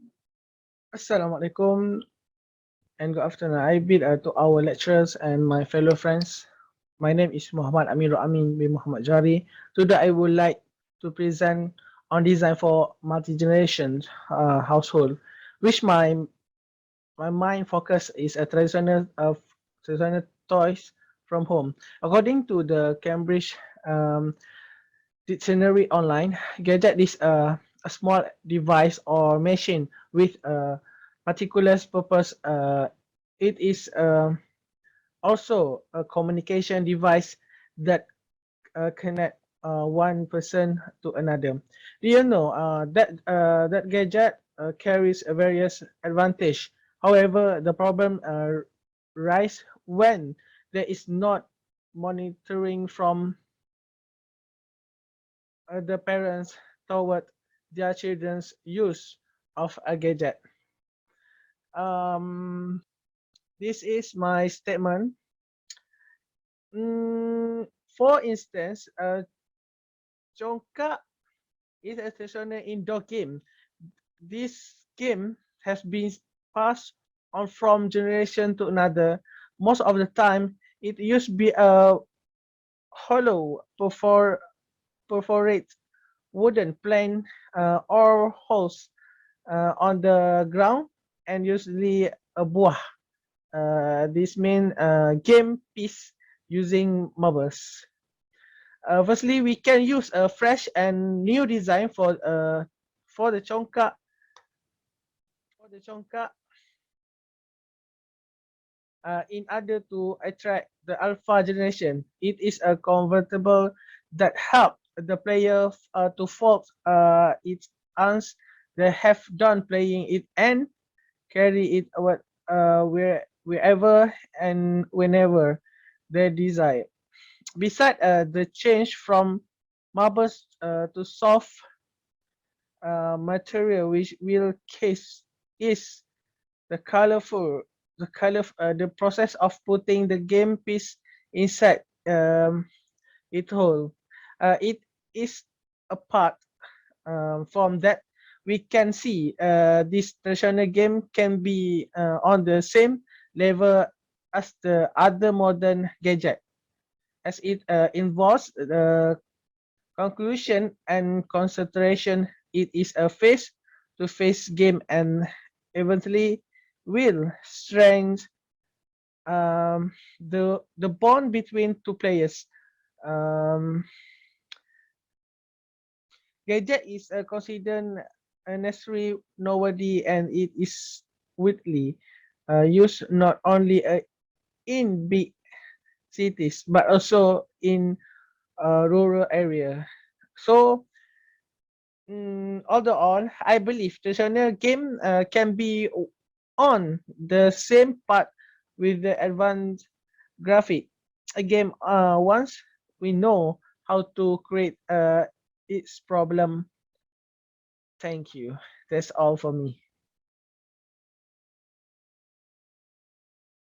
Next, Muhammad Faris Firdaus bin Tani, and the project title is Safety from Home. Hi, Assalamualaikum, and a very good day. My name is Muhammad Faris Firdaus. Today, I will be presenting my ideal product concept that will be focusing on multi-generational behavior towards the safety from home.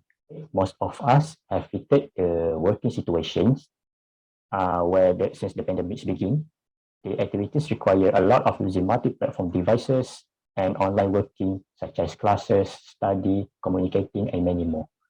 This has urged the more device technology use means there are also requires more use of power sources. Well, here's the thing. When the overuse of the multi-platform devices and online activities, for example, charging your devices or sharing your devices, that could potentially leads to electrical hazards and messy cables management, especially when you are living in a multi-generational household. So I have come out the product idea concept, a modular multiplier extension that could restore electrical power for each slot for a single maximum use. The idea concept could reduce the dependable use on power outlet, reduce the overloaded, which could possibly cause the electrical hazard. You think of a power bank, but with the Euro plugging for plugging any electrical devices. The power deck function as a power sources that channels the electrical power for each slot, but when combined, it acts like a normal extension. When you need an isolation, you can simply plug one of the plug for a single maximum use. It also has the sensor that detects the overloaded extension use when it combines together. So it's a reminder to use less the electrical extension or unplug one of the slot for reducing the overload of the extension. That's all for my product concepts. So thank you. Next, Muhammad Nasrullah bin Chida. The project title is Keeping Posture at Home. Hello, Assalamualaikum. My name is Muhammad Nasrullah bin Chedah from AD 2445B.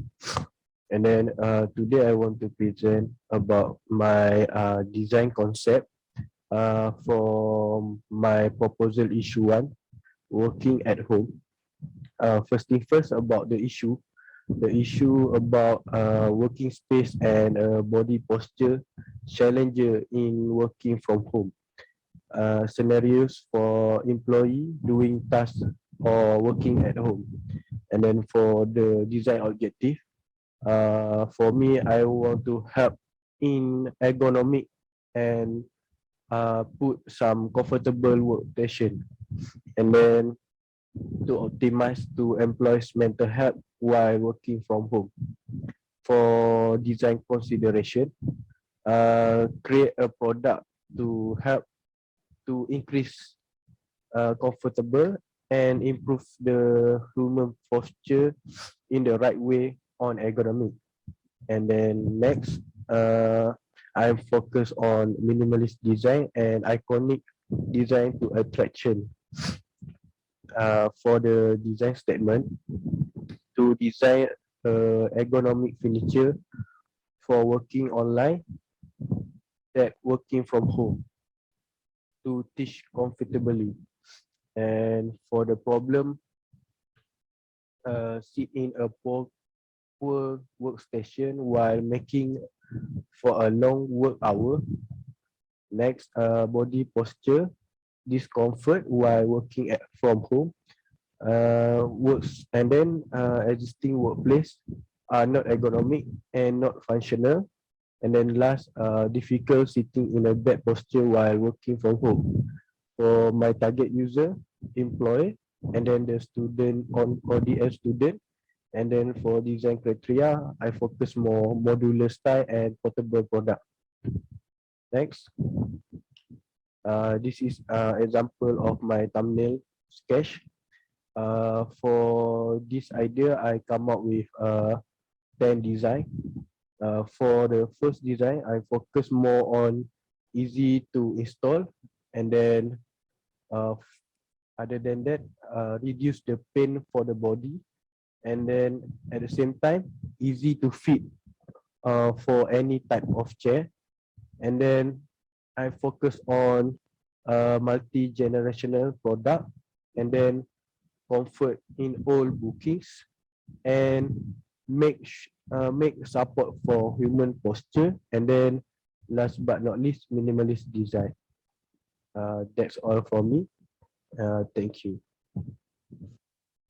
Next, Muhammad Saifuddin bin Abdullah, and the project title is Privacy at Home. Hi, Assalamualaikum and a very good morning. My name is Muhammad Saifuddin bin Abdullah, and today I will present a product idea related to the topic multi-generation and households.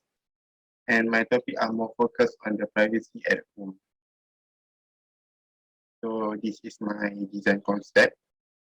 I will explain a little bit about my issue. So normally people who live in the multi or intergeneration have a large number of the exits in the house. Then there will be a room sharing, and there we will lose our privacy space in doing a daily work such as online class, online work time, and time to be alone. Not just that, added to the previous pandemic situation, there are still those who carry out the works online by turning in turn by which face to face. So basically, privacy space are important to us. So the best solution is try to make a product can give a privacy space. So basically, this is my sketches. The idea is come from the tents, but the time we can use in the indoor. It can be used on the corner in the house, so it can be rotated 90 degrees to open to be in. So it will for one person in one time. So this is my idea for my privacy at home. So in this product, it can help us to perform doing our online works class because we have our privacy space in doing our daily work. So just that for me. Thank you. Next, Muhammad Zaid Iqmal bin Abdul Raziz, and the project title is Productivity from Hi home. and Assalamualaikum and very good morning. My name is Muhammad Zaid Ikmal bin Abdul Razif. Today I will present a product idea related to topic multi-generational household. And my topic are more focused on the productivity from home. So this is my design concept. I will explain a little bit about my issue. So a lack of access to personal protective equipment (PPE) and staff testing in care homes poses a major risk of COVID-19 being spread. Care homes have been identified as one of the biggest potential risks for virus spreading. Here explain that the practice of health care from home is very important to prevent the spread of COVID-19 epidemics. So the main solution is try to make a product can give a care from home. So basically this is my sketches, the idea. So I designed a touchless hand sanitizer dispenser in the house so that it can be practiced by every family member while in the house to prevent the spread of disease. This product has its own function and technology. There is a face scan binocular on the screen display to identify the temperature of a person's condition. The green indicator indicates we have completed the first step as well as the next. This product can be integrated into a smartphone or smartwatch so that it can retrieve family health data on a daily basis. After that, one of the left or right hands is inserted into the chamber to be able to measure oxygen levels in the body. This data will be displayed on the screen in order to know the level of their internal health. Once done, the last thing to do is to raise your hands for the sanitation process. There is a bacteria killing like technology to help show the germs that are on your hands. Hand sanitizer spray does not need to be touched because it has an infrared system where the sensor can detect in a distance of approximately 3 centimeters. When all the indicator lights are green, then they have finished using this product. So that's all from me. Thank you.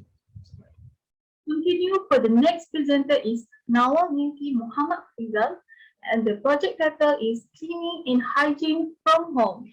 Assalamualaikum and hi, my name is Nawal binti Muhammad Bisan. So basically for this topic, which is designing for intergenerational human behavior, and also based on the sketches that I have been made, I came up with tea brush for the visualized concept, which is this is the tea brush that I came out. This is the idea. Tea brush is basically stand for toilet brush, and basically for this concept, my focus was on the silicone, since it is very flexible, elastic, and it is easy to clean after using it. For this concept, this tea brush doesn't need any cover or casing to put it back, since the idea is to design a toilet brush that can stand by itself, and this silicone brush more hygiene and can be used for a long time since it is made from silicone.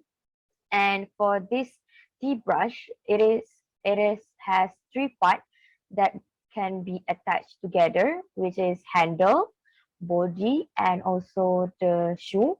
And the shoe part, I came up with an idea to make it bloom so that it can cover a larger space to clean and not only focus uh, to the for clean the toilet bowl, but also can be used for bathroom wall or floor parts. That is basically my idea for the visualized concept, which is tea brush, stand for toothbrush, which is stand for toilet brush. And that's it from me. Thank you so much for listening to my visual concept. Thank you. Next, Noaini binti Abdullah, and the project title is Connected Kitchen at Home. Hi, my name is Aini Abdullah. Today I will present a project ID entitled as a multi-generational household. Since I did this and identified this issue that occurred, my title is Connected Kitchen for Household. I designed a kitchen equipment product which is hoarded here, where the habit of Malaysia often cook at home to reduce expenses and most life after elderly and children's safety is paramount. To easily take the cook item easily, I designed a heat holder to make it easier for children and the elderly do work in the kitchen safely. The material I use to design this product is heat-resistant plastic, air, and rubber, which are spun to keep it from feeling hot. Next, Noirfa Hadis binti Muhammad Zainal Fitri, and the project title is Emotional Well-being from Home.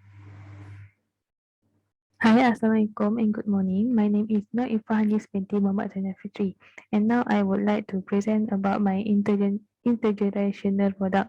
I focus on emotional well-being from home and designing a product for prevent anxiety, stress, and depression. The issue that I found is related with anxiety, stress, and depression among children and parents at home. The existing solution are breathing exercise, listen to music, massage, and find someone to communicate. This is proof issue from newspaper. It is negative emotion that have referred to all negative thoughts related to self, marital relationship, feeling of isolation from family members and friends. This is existing product for anxiety relief.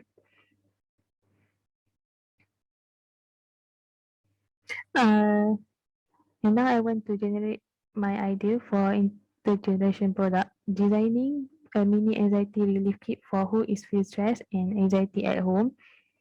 And issue has been identified that people feel stressed and tired with overload work since people need to work from home in pandemic. The solution of design are creating a vibration product to prevent stress and anxiety, create a travel size of product and providing ergonomic support that can help people fall asleep. This is my design of anxiety relief kit with dimension of product on the left side.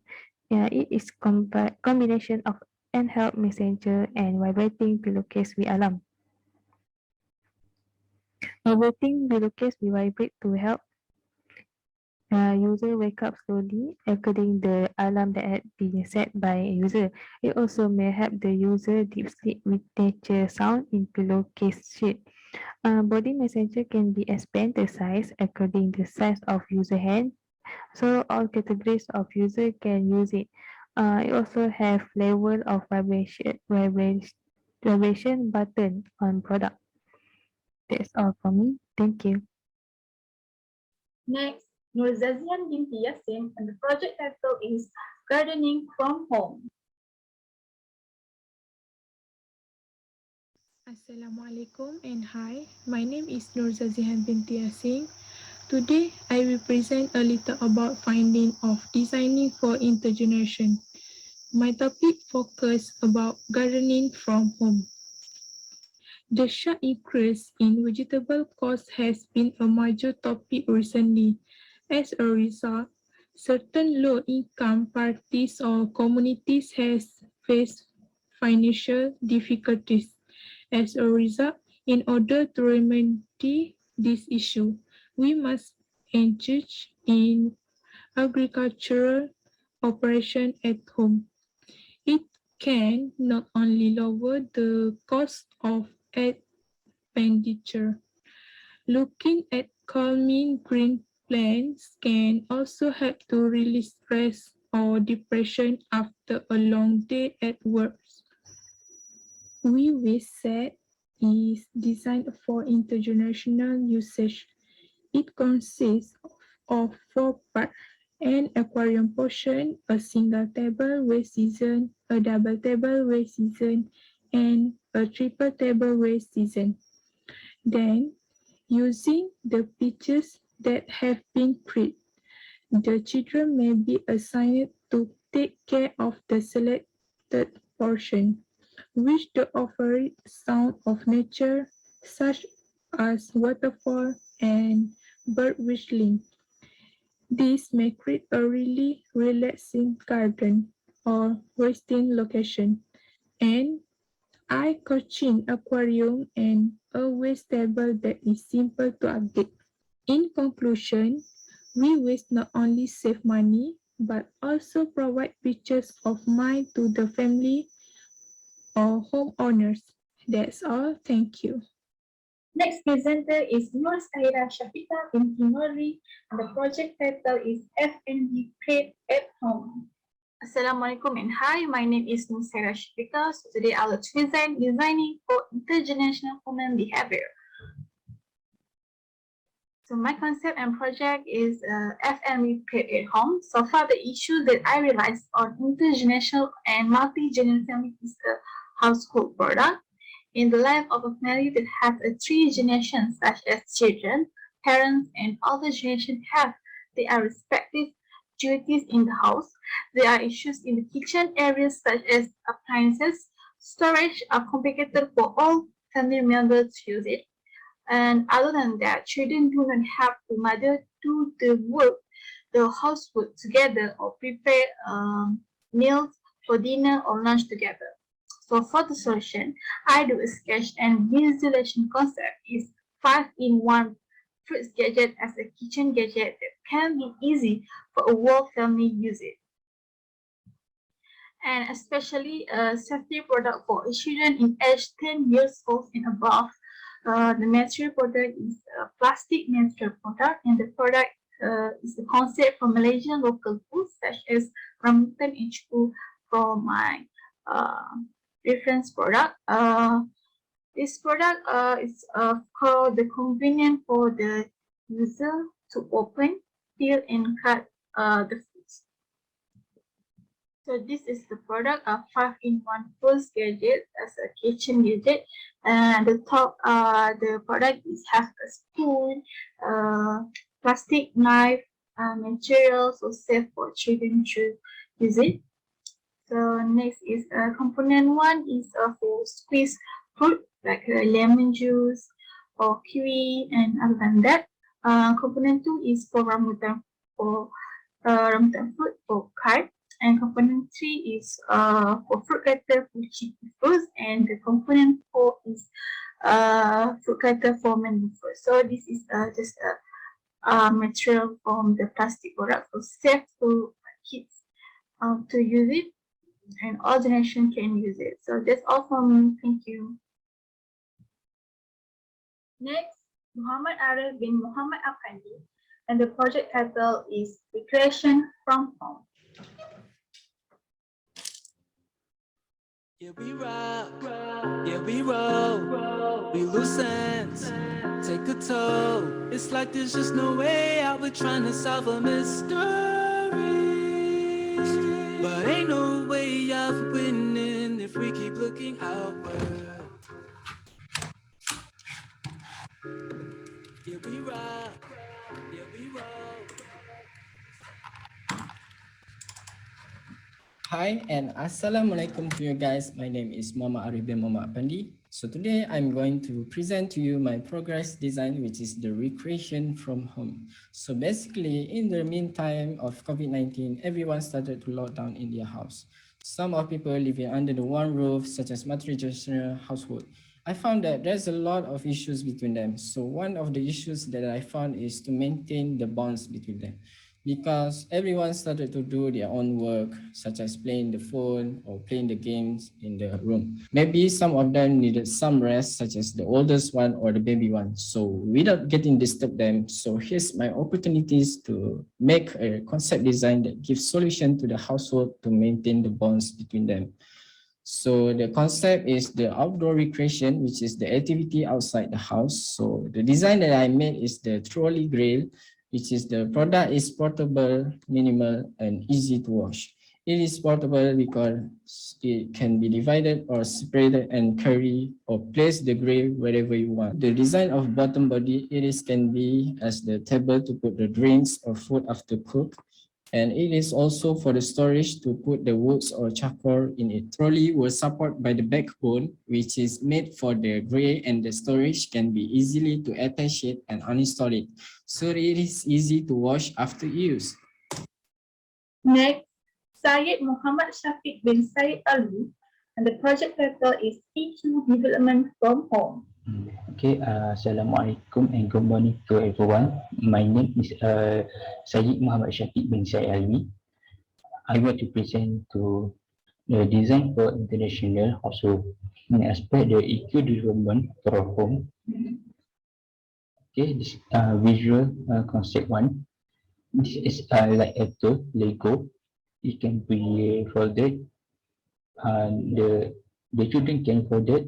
Can they change the uh, expression to indicate children's emotion. This type the for sure emotion.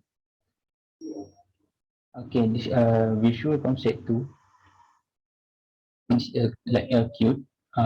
It can be rotate to change indicate to the rotation. Okay, need the visual concept three. This right can attach to children can go anywhere. It can this rotate and this screen to engage children emotion. When the children rotate, you can change expression at the screen to change the like happy, angry, sad, and yeah. Okay, thank you. For the last presenter on this session is Tengku Alhano Alisa binti Tengku Alhano Rashid, and the project title is Help from Home. Assalamualaikum and hi, my name is Tengku Alhano Alisa binti Tengku Alhano Rashid. So today I would like to present about designing for intergeneration. My topic focus is healthy from home. Obesity is on the rise in family due to a lack of physical activity. Coupled with the current situation, practice workout activity together is becoming increasingly difficult. So the problem is Malaysia has the highest prevalence of obesity among adults in Southeast Asia, and the attraction of gadget towards intergeneration is high compared to exercise. So due to that issue, I suggest to design a workout equipment at home for intergeneration with obesity problems. So this is idea workout equipment. This product for indoor and for people overweight. Old and young can very suitable use it, but different use. In my sketch, you can see to the right is activity for young and left for old person. This product can be used for limbs of the hand and feet, also multifunction and easy to carry. You can see stem. The stem can also be adjusted for low and high. And then the handle can be adjusted to the right and to the left. So you just sit at in the chair and work out using a hand. And then you can exercise anywhere, unlimited places. And lastly, this product very suitable for family exercise. So that's all for me. Thank you.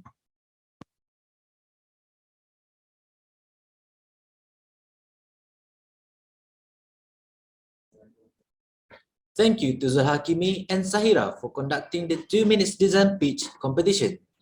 Ladies and gentlemen, we will now move on to our last speaker of the day, Dr. Hari Nugraha, lecturer in the Product Design Department at Pembangunan Jaya University, Jakarta, Indonesia. who graduated bachelor's degree in product design from the National Institute of Technology, master's degree in design study at Bandung Institute of Technology, and PhD at Chiba University to deliver their talk about design of drop-off package to avoid individual direct contact. With all due respect, I will pass to the screen to Dr. Harinugraha.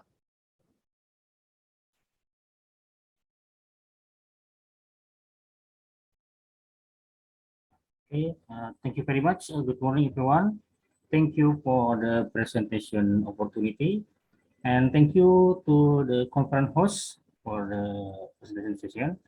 Okay, for the short time, I will explain about simple presentation, and I will explain the first study project created by product design student at University of Pembangunan Jaya. First, I will share the screen for the presentation. Welcome.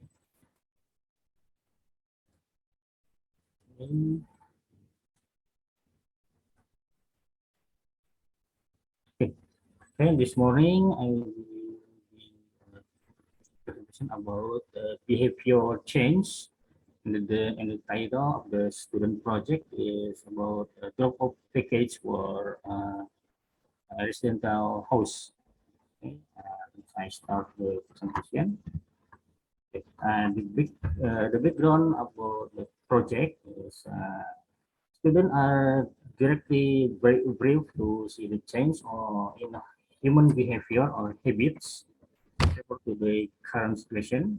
As we know, the pandemic condition of COVID-19. Based on the result of data reference, the present situation show the demand of package delivery through the post office or delivery courier. And then the flow of delivery traffic was significantly increased by, one by one. Then, okay, if we looking at the other countries such as Japan, the residential house usually have a place for drop-off package and mail, like some box in the front of the door or house, and then the resident can be take out the package.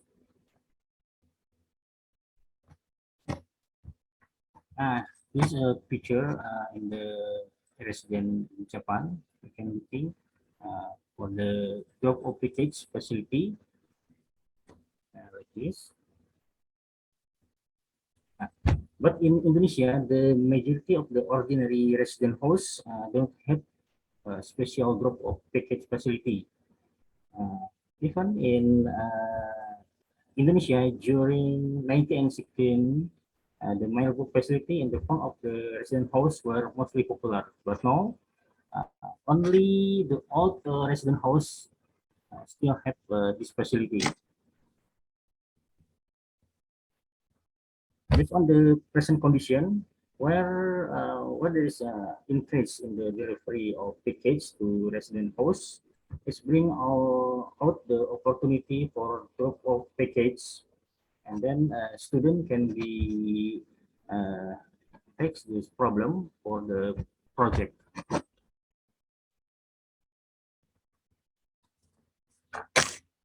Okay, we continue to the design process. For the student project, the step process is carried out by 3 steps. The first is synthetic analysis.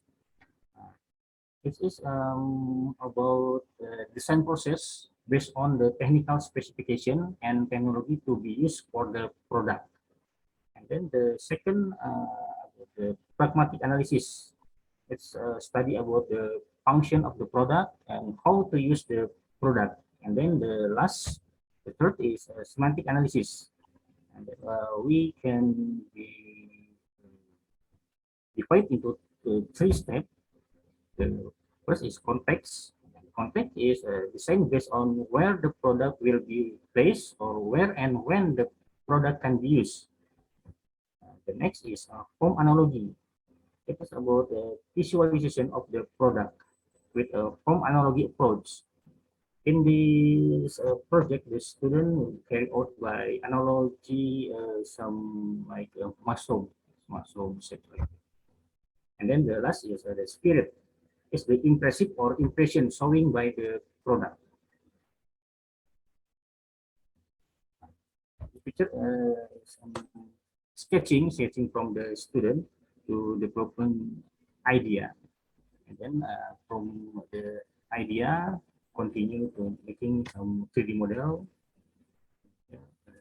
3D model using the software 3D to visualization from sketching into 3D visualization.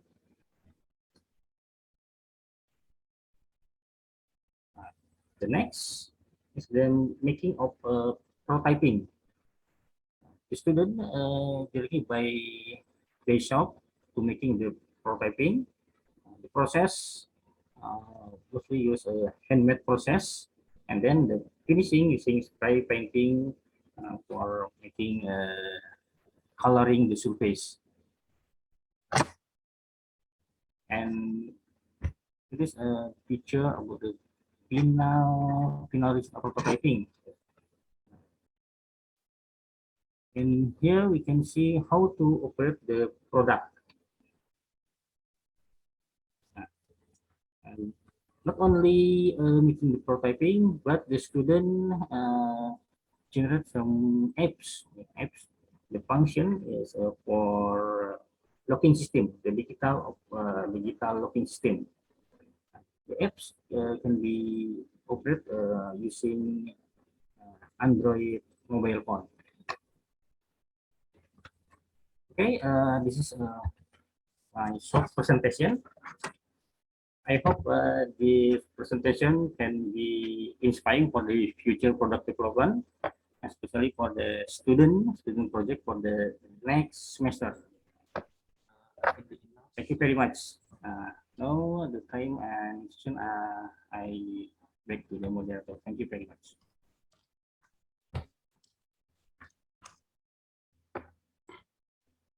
Thank you, Dr. Hari Nugraha, for the insightful presentation.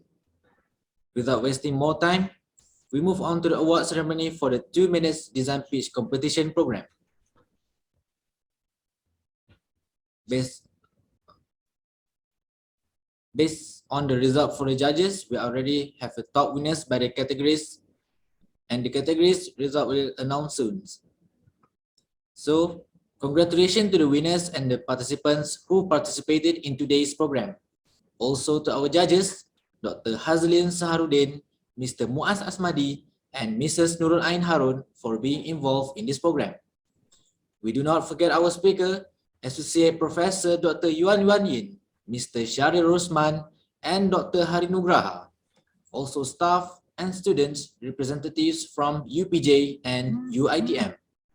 Ladies and gentlemen, I hope you have found this morning presentation informative and valuable. This platform provides a three-way sharing and knowledge exchange between academics, industry practitioners, and future graduates.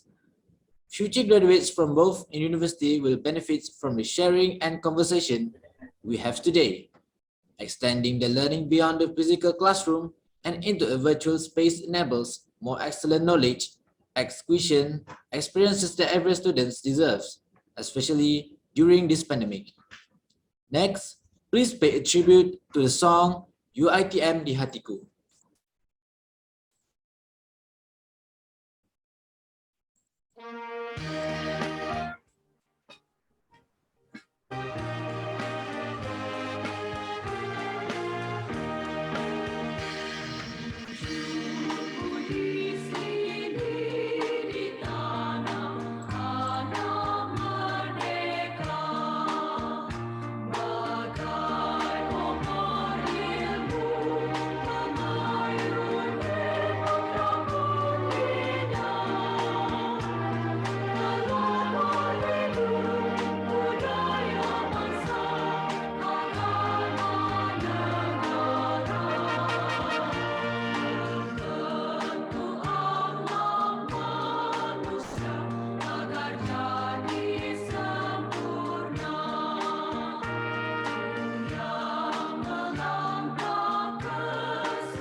We appreciate your participation today. I want to request your assistance in completing the certificate and evaluation form. Please find link in the chat box. We would love to hear any feedback or suggestions that you may have for us. We apologize for any shortcomings, and we will indeed look through your feedback and address in the future. Thank you for spending time with us today, and we hope to see you again in SAMA 2022. Assalamualaikum warahmatullahi wabarakatuh. Thank you and goodbye.